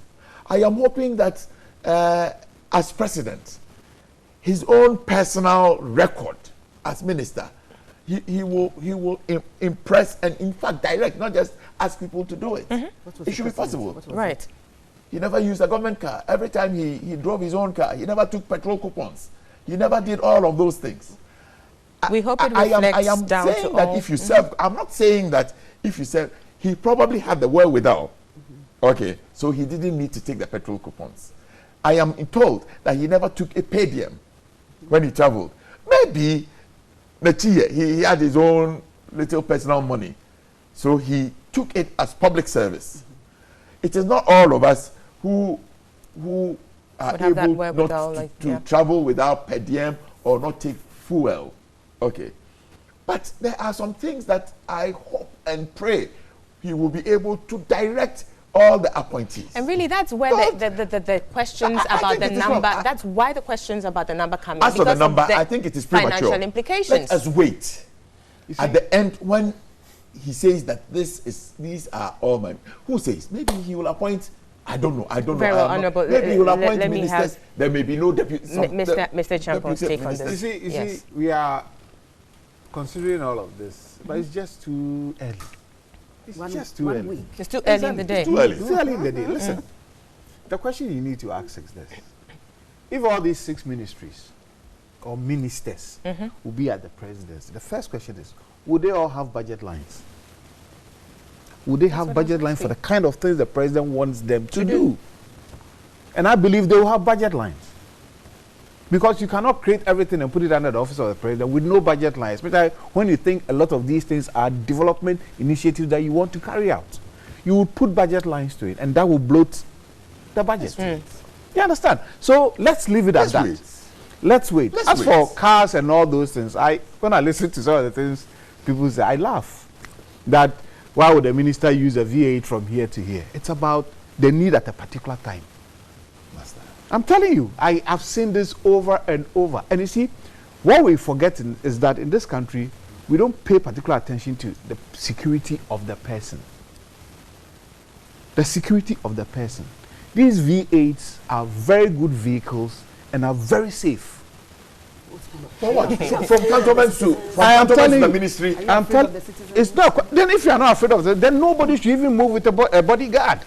That's what we should do. Yeah. Let every minister drive himself, go to work, no bodyguard, nothing. Would love that, I'm sure. Many people would love that. Fine. If that is what we want, let's do that. But as long as these things are available, people will use them. So let's just make them available. That's what Honourable is. But I have a problem about I live in cantonments. And I have to come to the Ministry of Communication, and I must use, if it is not a paved road, I can understand. Honourable, we need to take a break at this point. Mr. Jaco, you see, you leave us cantonments. Kobie Jampo, can I finish? Just land briefly and then we take a break. We come back to continue this. You must go to the ministries to go and work. The vehicle you use is of importance because right from your house to where you are going, anything can happen. Very well. On that, this is New Day Saturday edition coming to you live from the studios of TV3 in Accra. We're also live on 3FM 92.7, also live on Connect 97.1 FM in Takoradi, and we're streaming live on the internet at 3news.com. Just before the break, we're looking at the ministerial nominations made by the president this week, 36 in number, and we were looking at the issues that have come up so far in respect of possible duplicity of functions or roles and the attendant financial implications. We'll be wrapping up on that and then move on to the brouhaha surrounding the residence of the ex-president, whether or not that was to have been part of his retirement package. This week he submitted or sent a letter to the president saying that he's withdrawing his request to continue in occupation of the residence he currently is in. I will take some messages and turn to the panel for their last comment on the topic we are discussing and then move on to this new topic. So this is Michael Asiriku in Sokoban. He says, okay, no, I think I read this before. Now this is Seth in Hohoi. He says, it's better to have a relatively huge government who will execute their mandate with credibility than to have a lean government like the NDC, whose appointees superintended over corruption. The new ministries created by President Akufo-Addo truly reflects his manifesto promises, and there is no way he will fail Ghana. Ghana will work again under Nana-Addo-led NPP government. This is Yaya Chansa in Wa in the Upper East region. Good morning, Abna. He says today, I like the way you're steering your panel. Kudos, you're on point with the discussion. This is Mubarak in UDS Tamale. This is from Sefako, I believe, Jeremiah Kwam. He says, I have no problem with the newly appointed ministers, but all, or newly, you mean the nominated ministers, but all that I am wondering is if only there will be a change or that will help. And Shamsuddin in Tamale says, good morning to you and your panelists, especially the Honorable MP. Ghanaians should know that anything Nana-Addo's administration is doing is surely going a long way to protect the public purse, and so we should help in this cause. Another one says, I want to ask the NDC to tell Ghanaians which minister is to be changed for the 6th March brochure mistakes. Again, which chain minister was responsible to answer for SADA, etc., mismanagement and that of government Ford Saga. Abna, what exactly we need, what exactly we should realize as a nation is that we can't solve the prevailing challenges of this country by applying same old solutions. And do these appointments breach any constitutional requirements? This is hashtag my presidents will work Ghana out. Richard in Kumasi. Let me take the last one and we move on to the panel. He says, please, there are more than enough laws to deal with our sanitation problems. The queue is our sanitation situation under, he says, head of state Rollins under the PNDC era. The discipline of the people was spot on because they knew if you flouted the law, you'll be flogged in public, and it worked. What we need is a strengthening of the institutions and not creation of ministries. If you appoint a competent local government minister, he will be able to deal with this menace. And this is Patrick in New Aplaku. Thank you so much for your messages so far. We'll be moving on to wrap up on the conversation here, and then we go on to, I'll start, Prof, lastly on the nominations. Wait and see. Well, wait and see. I think there are two key words here for Nana-Addo, the president, his expectations and perceptions. Nana-Addo have never been president before. He was elected based on manifesto promises. Okay, I think this election we had, it was Mahama who lost the election. It doesn't necessarily mean that it's Akufo-Addo who won the election. They are two separate things. Mahama had a record, people judge it against Akufo-Addo's promises, and they think that Akufo-Addo, if given a chance, will give him a better deal. So that's what I call expectations. Very well. That's one. The other thing is also goodwill. When you see the level of goodwill even from the opposition, everybody thinks that they wish Nana Akufo-Addo well. We just hope that he will solve our problem. That goodwill, that expectations, and the perceptions are heavy burden, which this president now bears. If you make a little mistake in the expectation side, because he promised a lot, we expect a lot from him. Already we have not started, people are already talking.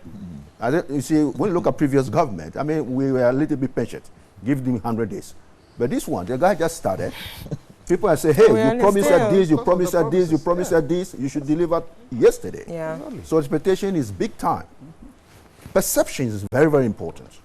Before Nana Akufo-Addo came to government, for 2 times he tried, people perceived that he is not the right guy who could be president. He managed to debunk that through his campaign, and they said, okay, let's give him a chance. But he must also do things that make us have the perception that he really can govern. So those things and goodwill, expectations, and perceptions is what is driving this government. And I just hope that he must be mindful of those things whilst he makes his decisions and those things. So we have a right to question and ask those questions under those three parameters. The goodwill, I think he has it. I don't think Mahama had that level of goodwill when he came into power. Is that correct? There was contesting of a distance. Everybody said, we wish you well. So I think that is very important. In return, we want results. Sure. Because we are really much in a hurry as a nation. Right, and we don't, and he shouldn't lose the momentum of the goodwill because, like Prof is saying, it's there, very palpable. We are all witnessing that. So, Doc, your last take on this, and then we go on. Well, President Akufo-Addo's honeymoon would be the shortest honeymoon in history, and I'm sure he knows that. So the clock is ticking. Yeah, the clock is ticking fast on him, and it's so exciting that to hear all the Ghanaians coming out criticizing already. So we are going by his own advice. He called us, yes, on us about to being citizens. Citizens and not spectators. And if we are going to be citizens, he should keep track of his performance. What he has promised, what he continues to promise, how he's delivering on those promises. Professionally, I periodically do media content analysis, and it's so disturbing the number of promises made by ministers, DC, MC, presidents. If you go back, MPs, if you go back to our newspapers, they are like a mass graveyard of unfulfilled promises. The president should find a way of keeping track of all these things and put check marks on them. We've done this. And when he's done something, he's completed a task, he should tell us. There should be very effective and quick communication between the presidency and the citizens. We should know what's going on every moment along the way, for 1 week, 2 weeks, one year, till we get to the 4 years. Very well. It shouldn't be about elections, about whether he wants to be re-elected or not. He's already 72. His focus shouldn't be... accountability mechanism yes, should be his focus shouldn't be about re-election. Right. His focus should be about delivering to the people of Ghana. Mr. Champong, your... Well, I kind of share the sentiments of Prof. In terms of the expectations game. Right. Today's Ghanaian, based on the plethora of promises the NPP made to them, have very high expectations. And for me, that is what is worrisome. Because certainly I know a lot of those promises cannot be met in the first 4 years. So what is going to happen? And I'll leave my final comment with the saying that Professor Kwame Nahoe always says. He says, when you are in opposition, your sins are always frozen in time. But when you are in government, you continue to sin every day. That is what is going to happen. Very well. Honorable. I think that the way the Ghanaian is not lost on us as a party and in government. We are clearly aware of the expectations of the good people, and it is justifiably so. The President Akufo-Addo has always said that we don't need to be where we are.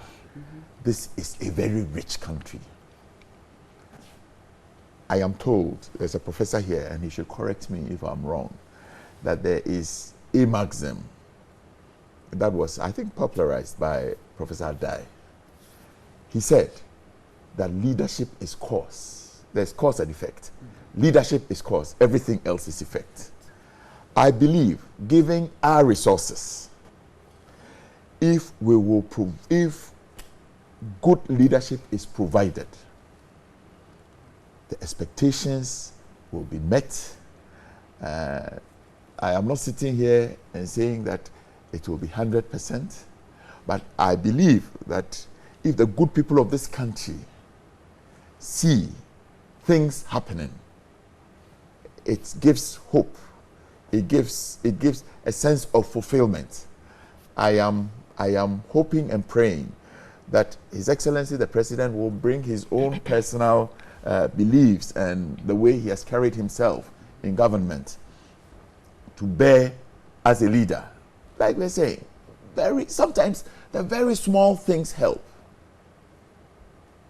The way, how long your convoy is, how your ministers carry themselves, even when they have to defend an action, how they will sit on TV and speak to the people, all of these things will go on to determine whether we are fulfilling the expectations and the aspirations. Yes, I know there's a lot of goodwill. I hope and pray that we will not do things that will just burn our goodwill. It's a commodity. It is not inelastic. Sure. It is elastic. There's a limit to it. If you do things that people are happy with you, that goodwill will remain. If you do things and all of a sudden your ministers come with their noses moved from here to there, and they will give answers that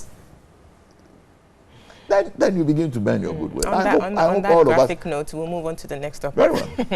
Which is this week we had the debate over the retirement package of ex-President Ex-President Mahama had been ongoing for some time following the Dubuando committee reports and all. But this week we had this interesting turn of event where the president, sent a letter and says, well, I'm withdrawing my requests, which is to continue occupying the residence I'm in, and also the request to have a bungalow. Now, it may seem that this withdrawal may have brought the issue to closure, somewhat. But looking at the fact that this is a recurrent feature of our transitions, it's very likely, more than likely, to rear its head in the next transition period. My question then is, how do we move on with this issue? How do we bring a lasting solution to this problem with emoluments, Article 71 office holders? Anytime there's a transition, this issue comes up. Anytime there's a transition, this issue comes up. And then we've had this thing coming up. Prof. Well, let's contextualize the issue itself. You're correct. It always comes up. During the time of when Rawlings handed over to Kufuor. Correct me if I'm wrong. That was a time when they said the NDC ministers took cars away. Is that correct? Pajeros, the list. Yes, Jacob Vigilante was the chief of staff, published the list of cars, names. That was part of it. Then there was this, our speaker. That was in the Kufuor era, Sechi Hughes. Sechi Hughes, who left with the cattery and all those things. Is that correct? Yes. It's part of that. And then Kufuor himself won 2 houses. Is that correct? The Chenehese committee awarded him 2 houses. This issue came out. We debated it. I don't know whether he even got one of the houses. He didn't. Now, I was checking. Did our president, former president, did anybody actually got a house? Yeah. Who? President Rawlings. He got not that rich house. I thought it's his own personal house. No. That was given to him. That's his official eventually. one. That's his official list. So he stayed there. That's fine. Let's come back to this current issue. Yes, this is continuing to occur. There might be some formula somewhere. And structures about how we should do it. Now, because this involves egos also. A president just stepped down. Okay? He needs to continue to enjoy some privileges. Okay? So that the break is not too fast. Good. Now, look at this issue now. There are issues which are not clear to me. Mahama's letter. First, there is a committee which recommended ABCD for the president. I need to be corrected. They recommended 40% of his salary, that is 20 or 22,000 men, for rent allowance. Yep. They didn't recommend a house, did they? No. Very good. So that is that committee. Then in the president's letter, he said, Parliament on the 4th of July approved that he gets this house. Did the Parliament approve that he must get a house or this particular house that he was asking for? We need to be clear on that. I'm not clear. The third thing, the former president talked about agreement between the transition parties. Is that correct? Yes. His group and this group, that they will give him this particular property and they want to reach for office. Was there that a written agreement or a gentleman's agreement? You mentioned this, okay, we will think about it, we will give it to you. It's not clear now because the president mentioned it in his letter. It was agreed that you will give me this, not just a house, this particular house. Was there that agreement? Was there a written agreement? Then the next thing, is it in the former president's ambit to say, I want this house and this other house? But when you look at all these things, you look as if, again, there are more questions than answers before we can get to it. And then people come and say, oh, well, we didn't make any agreement. Well, you wrote to us. Well, we are considering it. And then you come back again and give a letter that I'm out. We are not dishonorable. Because you make a proposal, we are looking at it. You see, is it also true that the MPP is still considering it before the former president sent a letter say, I'm no more considering it? And then the president's wife also came in and said something which is a little bit emotional, that this one also will pass. What is that one too? So the question then is exactly, you've had a myriad of questions. Yes, that is the point I'm making. It's so more many questions in there. So you see, that is we the ordinary people here, when politicians start to debate things, they start to confuse us. But isn't that why perhaps that we had the Presidential Transition Act in place? We had thought that with that law, all these issues would be put to rest, but clearly not. And so then it goes back to the question of enforcement of laws, because clearly referring to the Presidential Transition Act, whoever is in occupation of the residence tagged as presidential official officer, residence or what, should have left that place a day before the swearing in. That's correct. So then you're asking questions about our commitment as a people to even enforce or respect the laws that we have. That is, you see, there's something about politicians. Politicians sometimes, they think they're the center of the world. Yes. But there's a rule of law. The law is bigger yes, than the everyone. law is there, but you see, Mahama and his team knows that they must vacate the property. Is it before the inauguration or what? A day before the swearing in. A day before. They read it. They've been to school. They read the rules. They read it. But did they forget to apply it? You see, when you are in power, sometimes you really take this power thing damn serious. The rules are there, but let's hang around. Let's ask them what we want this. Thinking about it now, I should ask these guys. So I am coming back to the issue.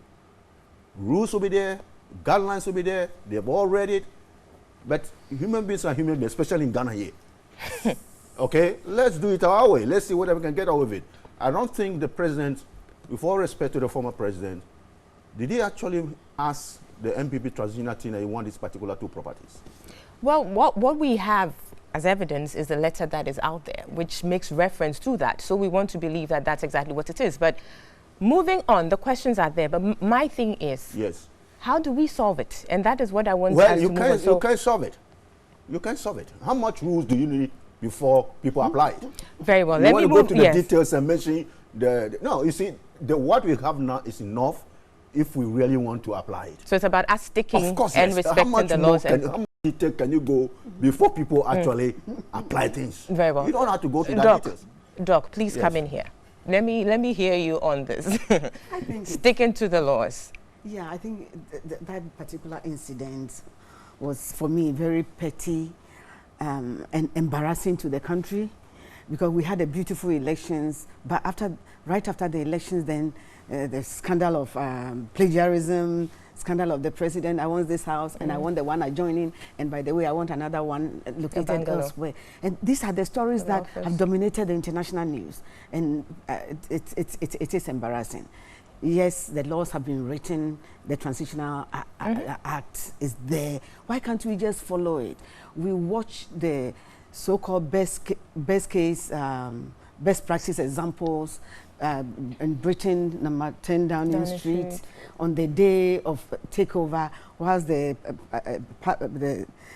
one person is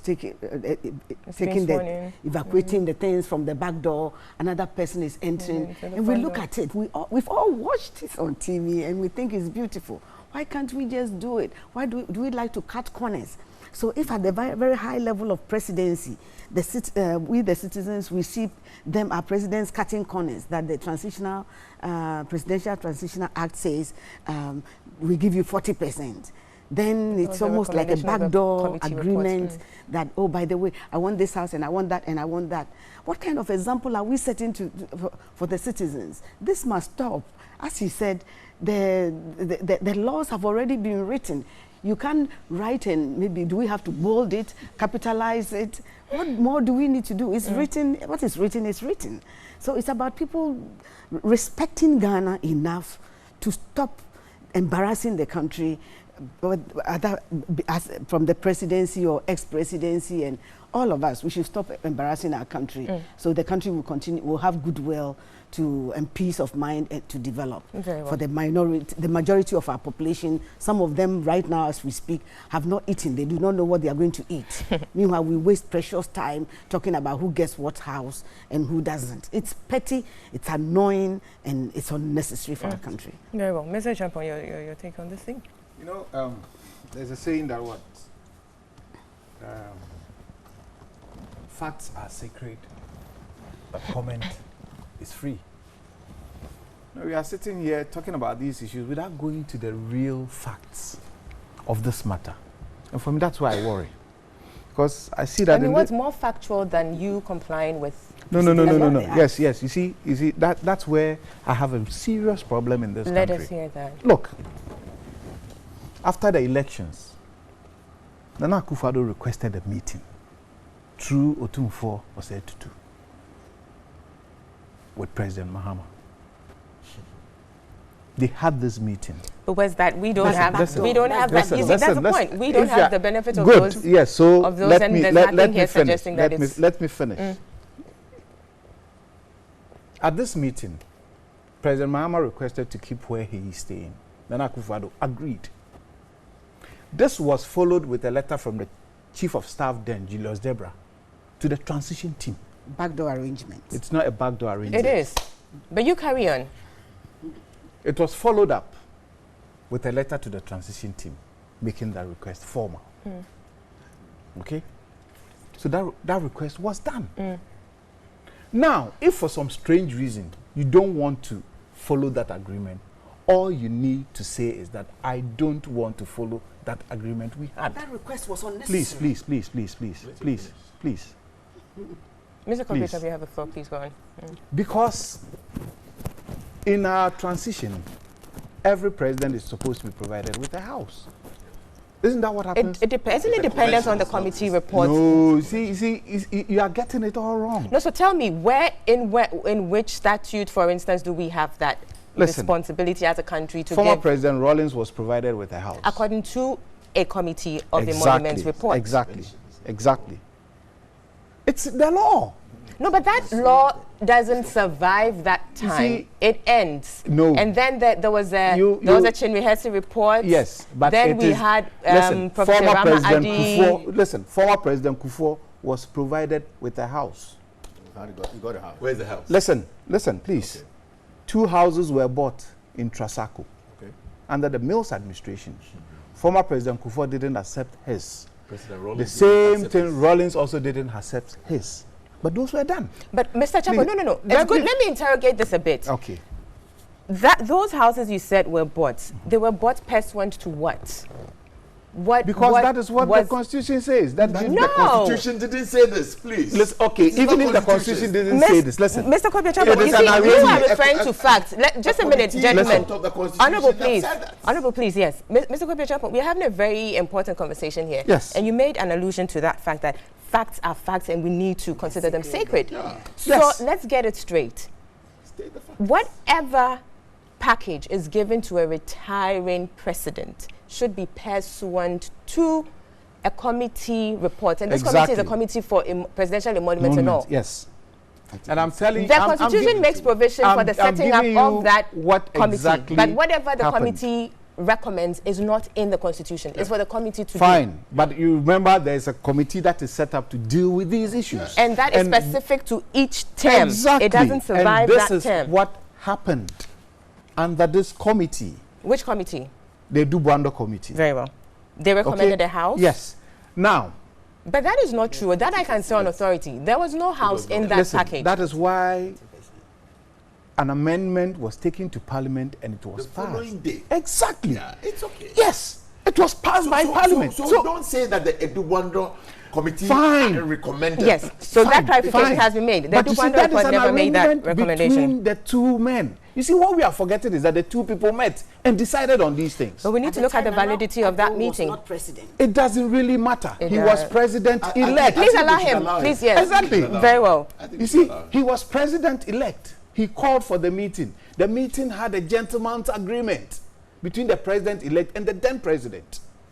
If for some strange reason you don't want to carry out that thing, all you need to tell the people that I don't want to carry out that thing anymore.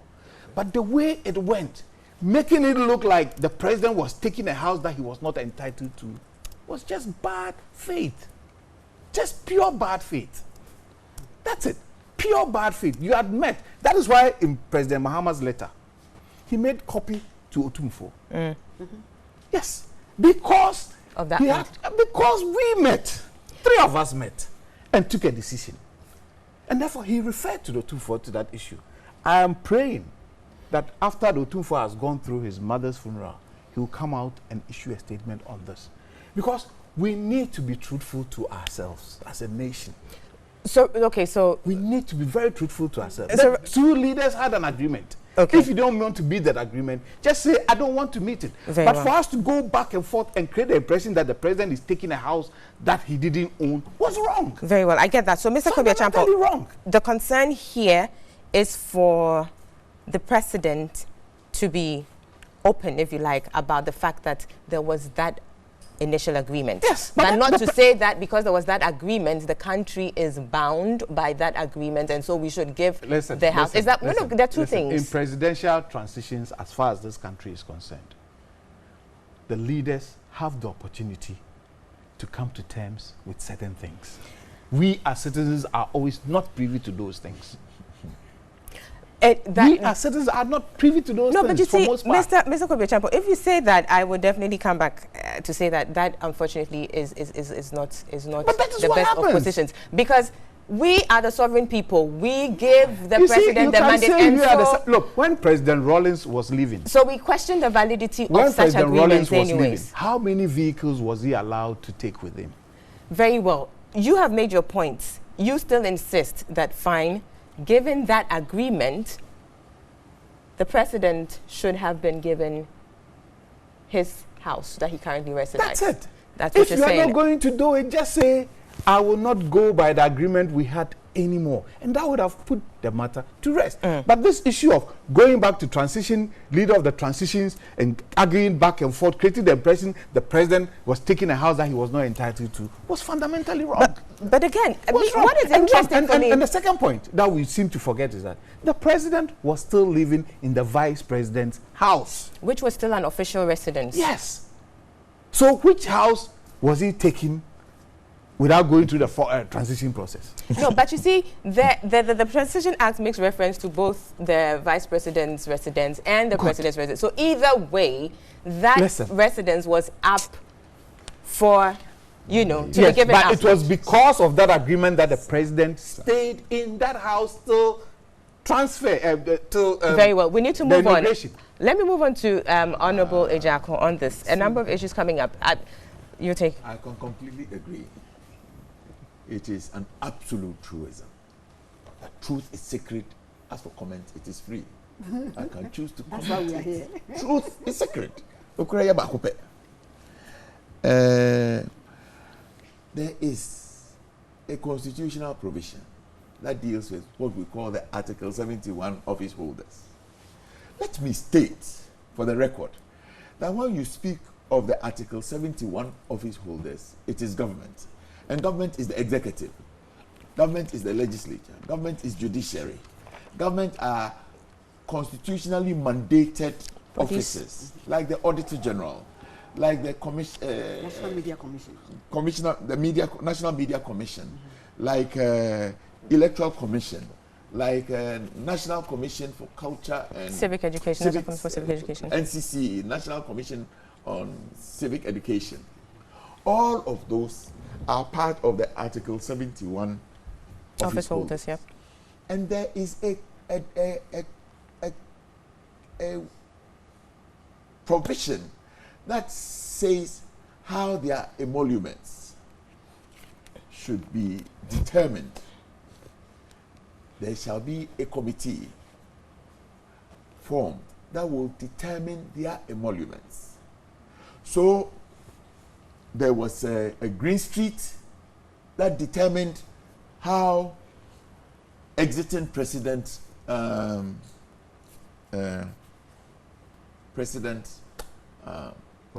Rawlings should be treated. The committee recommended some things, and so it was for that period. President would be giving a house in Accra, would be giving an office, would be giving a house in another place he selects. Okay.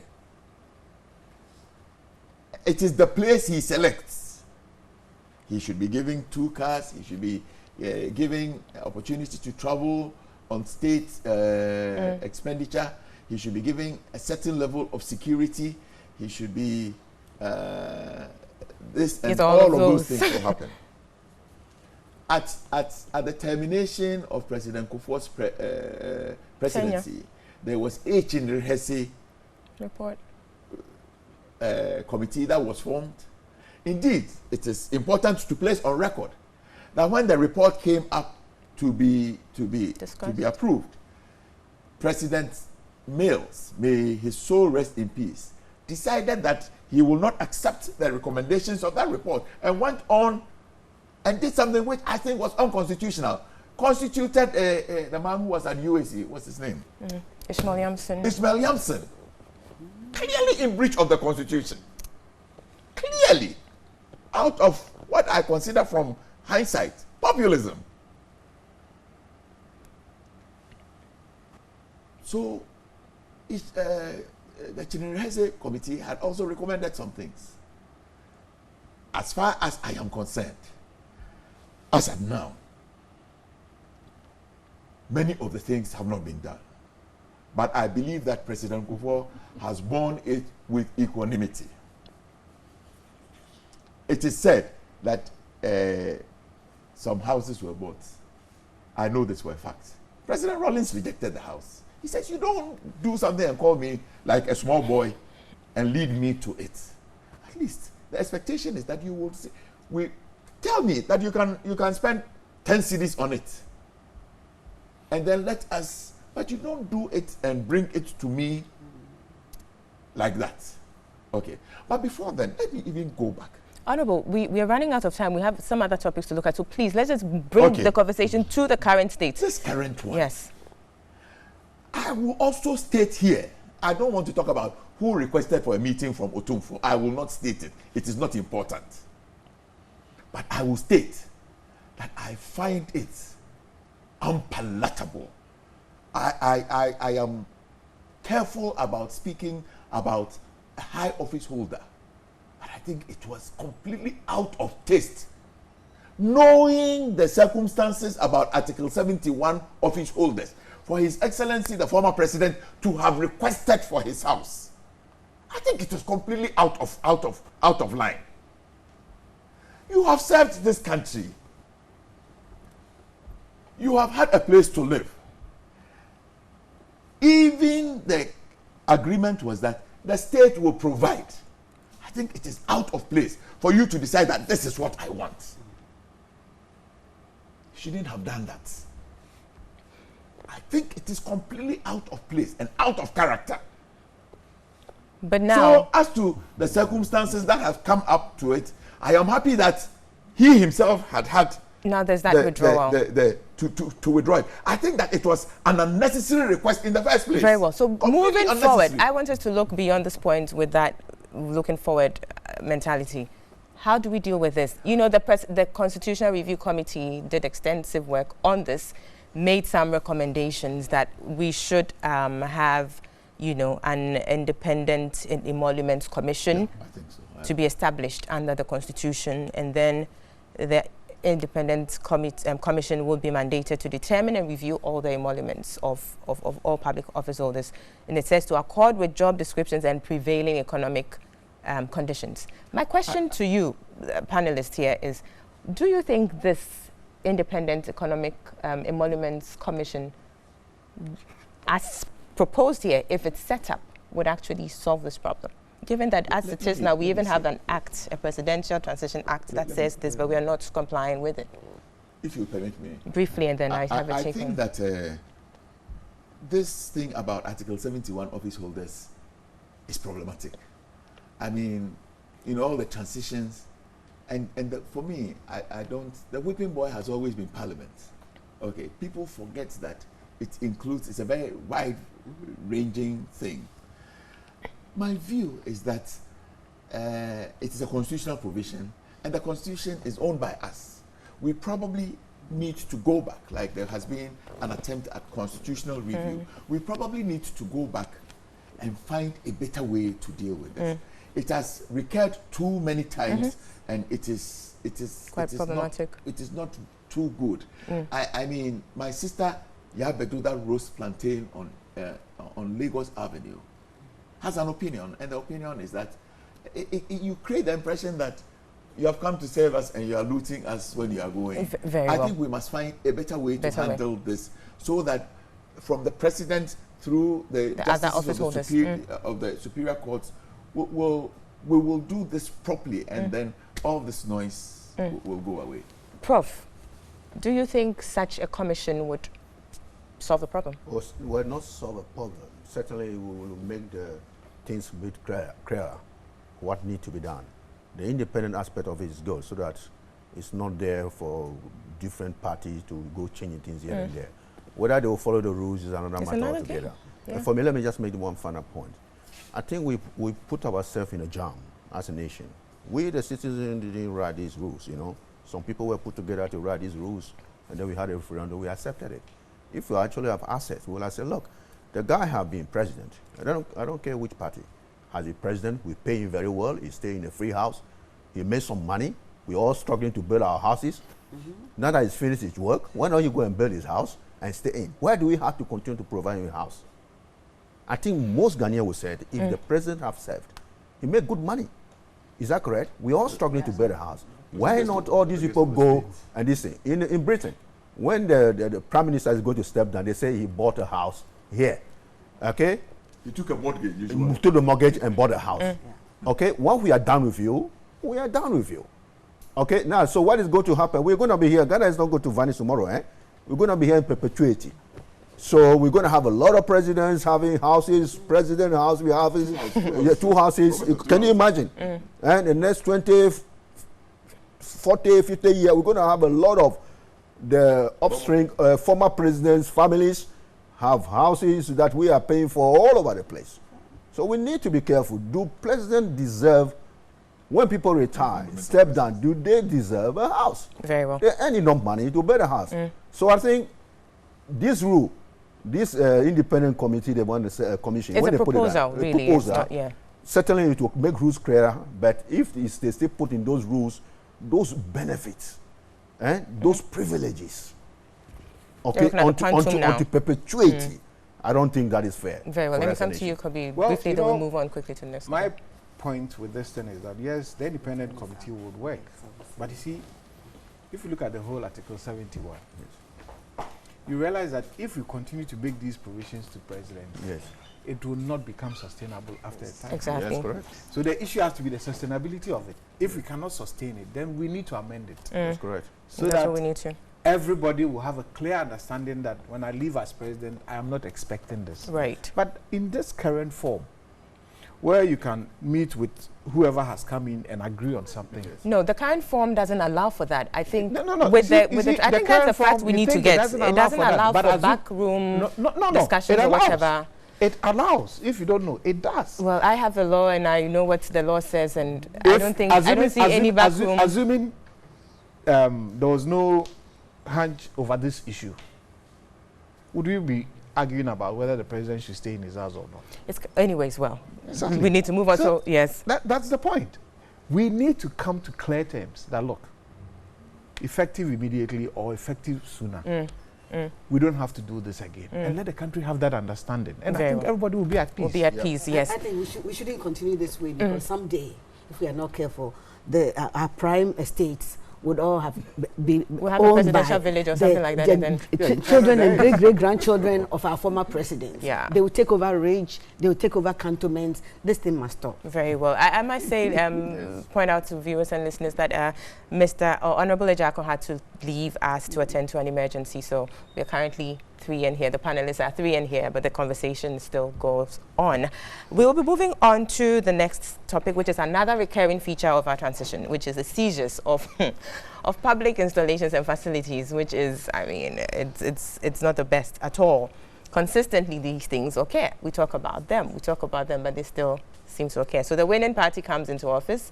Indeed, not even before it comes into office officially, after the declaration, people go about, you know, seizing public toilets and other installations like that. But what for me is good, or is a good development this week, is the fact that for once the police has made some arrests. I stand to be corrected, but I don't think for the longest time there had been any arrests. But we have seen some arrests being made this week, and for me I think it's a good development. But moving on, how do we ensure that these arrests the police have made will not just be, you know, like a 9-day wonder, but actually they go the long haul? Dr. Date. I wondered why it took the police so long to come across as taking some action. Could it be that they were struggling with a transition from one government to the other and struggling with rolling over their commitment to the previous administration, to the new one, and they wanted the new government to strengthen them, to give them the go-ahead that, yes, you can do something about it? Could it have been a result of fear for not wanting to step on the toes of the new administration? I wondered about it because, for me, the seizure of the public toilets and even going to the passport office and all these things, it's just an illegality. It's just wrong. It had to be stopped immediately. I didn't want to see it as a political issue, but it looked like for a while, and even for previous transitions, we will always handle these things as political issues. These are just criminal acts which must be stopped immediately. So I'm glad finally the police is taking action. Yeah, but they should have started taking action a long time ago. They've been too slow. Great. I'll come to the Prof and Mr. Champo, but let me take the viewers' comments on the topic we just finished discussing. This one says that if there was no meeting earlier, would ex-President John Dramani Mahama still be in the House before negotiating the House he lived in? Another one is saying that let ex-President John Mahama know that when President Kufuor used state money to renovate his house when he was president, no one talked which other house. It's a bit unclear, but you're talking about the fact that President Kufuor got to, I mean, he stayed in his own house, but that house was renovated with public funds. That's what the import of this text is. Another one is saying, this is Brookman Anobil in Mataiko. He says, if the end of service benefits we give to our retiring presidents are not enough to satisfy their needs, then nothing under the sun can satisfy their greed. Son of man in the Republic of Ghana who does not seem to have a place to lay his head. And he said he's John Mahama of Bole Bamboy. And this is Brookman Anobil in Mataiko. Another one says, I'm Pope Waxy from Adoso, Ikrapim. Please, the media should educate we the public, especially on the Mahama bungalow. Was it true he was purchasing it, and is it true the two had met with Otumfuo for this agreement? It says media and politicians are polluting us. We hope we're not polluting you this morning. We hope you've had some clarity given the amount of discussions had so far. Another one says, please, Abna, ask His Excellency Nanado Dankwa Ekufado for us that we. He says he's talking about Dagombas not getting their shares in their appointees. Why was this? Well, we are still waiting. Well, we'll see. It's perhaps early days yet. Abna, why is former President Mahama in love with that particular house? The law is you should vacate the place since it's state property. And this is from, he says I don't get the name, but you're in Manfi. Is that it? I want to believe so. Do we have official residences for vice presidents and presidents? The question is, if those are given to the former vice presidents and former presidents, where will those in office reside? Good question. And this is Watchman in Awoshi. Let me take the last one here. He says, please, with regards to the former president, John Dramani Mahama, the big question is, where will he be living if he has no place to stay? Sometimes these our leaders are not hard thinkers. We worry we should not treat human as slaves. Well, we will see about that, but we are still discussing these issues. Hopefully we have some clarity on how we deal with our Article 71 office holders. Indeed, they need to be treated with some dignity, but we still need to work out the modality some more. Prof, the issue of seizures. The seizures? Yes, of public installations and all. Are they seizing or they were taking over? Or they were just being seized to take over and then take advantage of whatever, yes.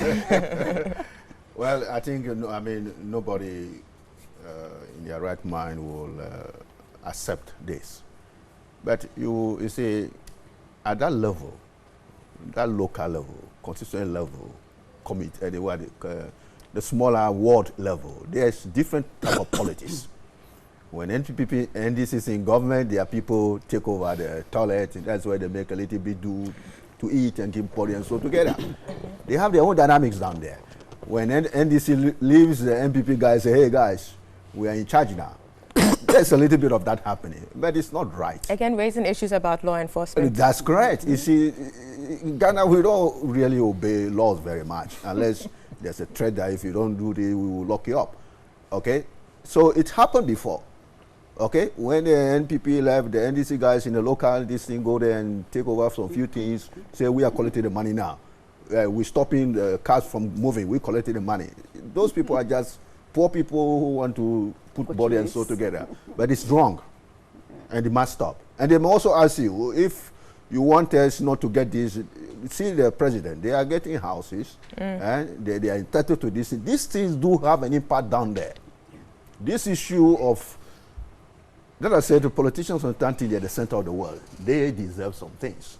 The local, the ordinary people don't deserve that. But we also see what is happening. So, yes, this might be condemned. I'm glad that the police have come in now. Some people say they're a little bit too late, but not too little. And I think that it has stopped. Are they still doing it? The seizures? Yeah. Yes. Oh, yes. They're still doing it? Yeah. Well, then it's going on. And then the NDC actually, earlier on in the week, had a press conference, and we'll be addressing that too. I mean, we're running out of time. Very good. We'll if it's true, has the MPP come out to condemn it as a party? No, they have not. Now, are they actually MPP people who are doing the takeover? That's the or there are some bunch of hooligans? Yeah.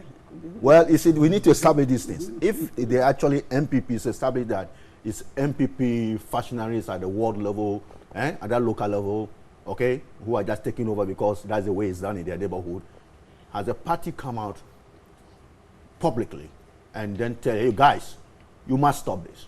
I think earlier on there was something to that effect, but the NDC in their recent press conference was actually calling on Ghanaians to hold the president accountable, or to bring some order. Well, that is NDC too. But really, does it even matter who is doing these things? The point is, why engage in such acts of that's what I've explained to you. No, that's what I explained to you too. Lawlessness is one part of it. It's we are now in charge. It's our parties in charge. At that level, they are not playing big games. They are playing small games. It happens. Okay? That is what I said. It happens down there. Okay. And when you have a change for NPP to NDC now, it will happen. It will happen the same way. That is also their dynamics. That's the way they also operate. It's also their share of the cake. So, but it is wrong. Very well. I think the MPP must come out, if they're still doing it, to help the police to stop, to hold another accountable. Probably is a little bit overdoing it. Okay, that guy has his plate full. You have all kind of decisions to make. But I really think MPP as a party, because it's their members, if it's true it's their members, can come out and say, let's stop this. It's not the government. It's not the MPP government. It's the MPP party. Quickly, Mr. Kobe Champon, your take on the seizures. Well, you know, this thing started, the Fourth Republican Constitution from 2001. It's at different levels. And I can understand the various levels. Look, on the ground, if you go to areas like Nima taking over of public toilets by one party or the other is a normal thing for them to do, even though I don't support it. Mm-hmm. Just contrary to law. Yes, it's contrary to law, but it's normal for them to do. The problem arises where you have an organization like the Invisible Force is going to take over state installations. I cannot understand that. I mean, they went to the ports, passport office, NADMO, all those places just to take it over because their party is in power.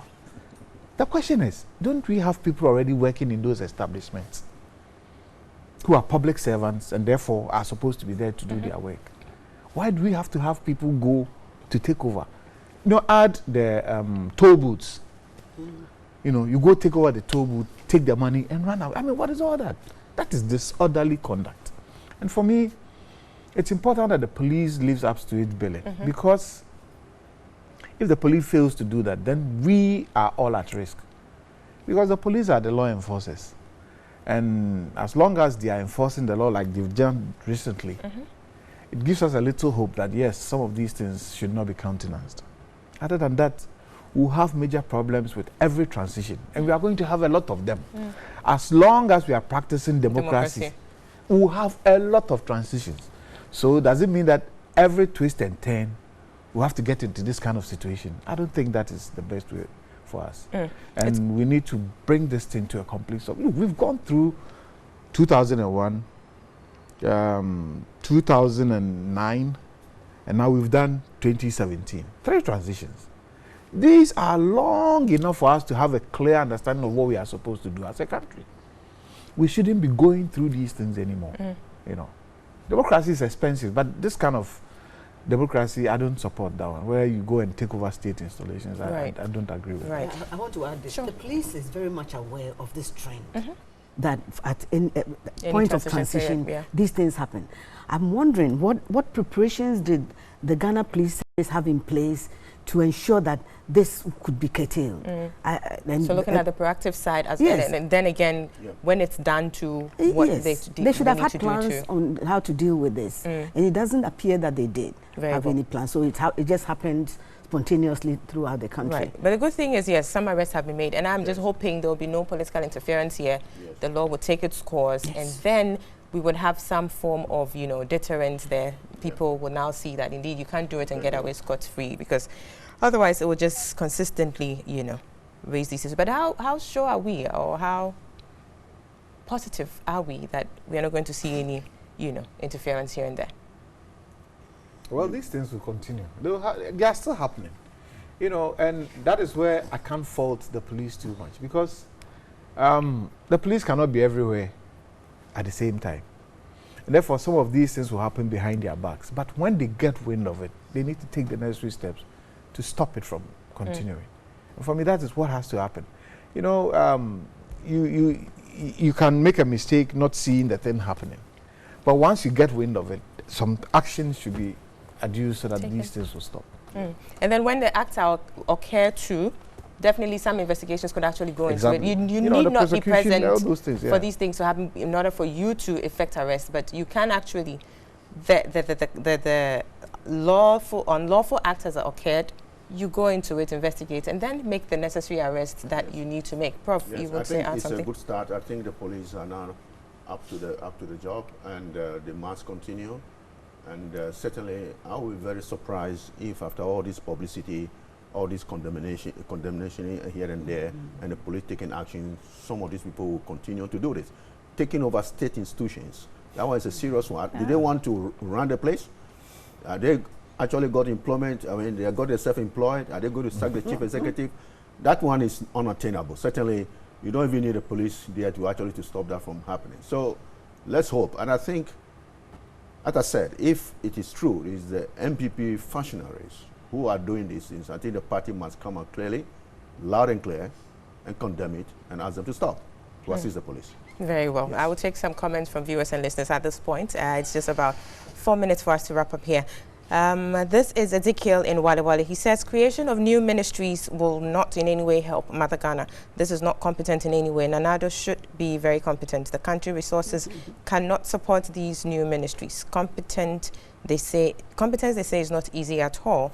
Another one says, Abna, the former president is entitled to an accommodation, but the law does not say he should take the same house he lived in as a president. That is what Ghanaians don't want the Nanado government to allow. Moreover, the same NDC government treated ex-President Kufuor very badly when he exited office. What is good for the goose is equally good for the gander. Another one says, President Nanado promised a lean government and has appointed more ministers than any government in this country. Ghanaians are watching. He says, Agobesa Ifrianopa. And this is Roberto and Asa Mankese. I'm not sure about the fact that Nanado's government as it is the biggest in the history of Ghana. No, because we've had some administrations with more numbers than that. We should move from politics to positively move this nation to her destiny. It says in words and deeds. It's really sad where we still find ourselves as a nation for all this while. He says leadership should be people-focused, not self-focused. And Junior in Ashtown says, I never heard our former President Mahama give reasons to his appointments like His Excellency Nanado is doing. And I think it's too early to criticize his appointments and decisions. He only seeks to honor his promises to the people of this country, and by doing so is setting ministers to see to the task. The NDC should stop partisan politics and commend our president for the work so far, rather than seeking to oppose our president who has not even been in office for a month. I take the last one. It says, NPP never promised a lean government in its 2016 manifesto. In any case, President Mahama had 30 ministers, excluding the 3 wise men and the late PV Obeng as senior presidential advisor. And this is Abdullahi Musa in the Upper East region. And on that note, I think we are done here. It's been an exciting discussion. Thank you so much, Professor Jidonu, Dr. Doris Yadate, and Mr. Kobe Champon. And earlier on, we had the Honorable Emmanuel Ejako join us. He had to take leave of us to attend to an emergency, but this has been the show for today, the first in the year 2017. It promises to be exciting this year.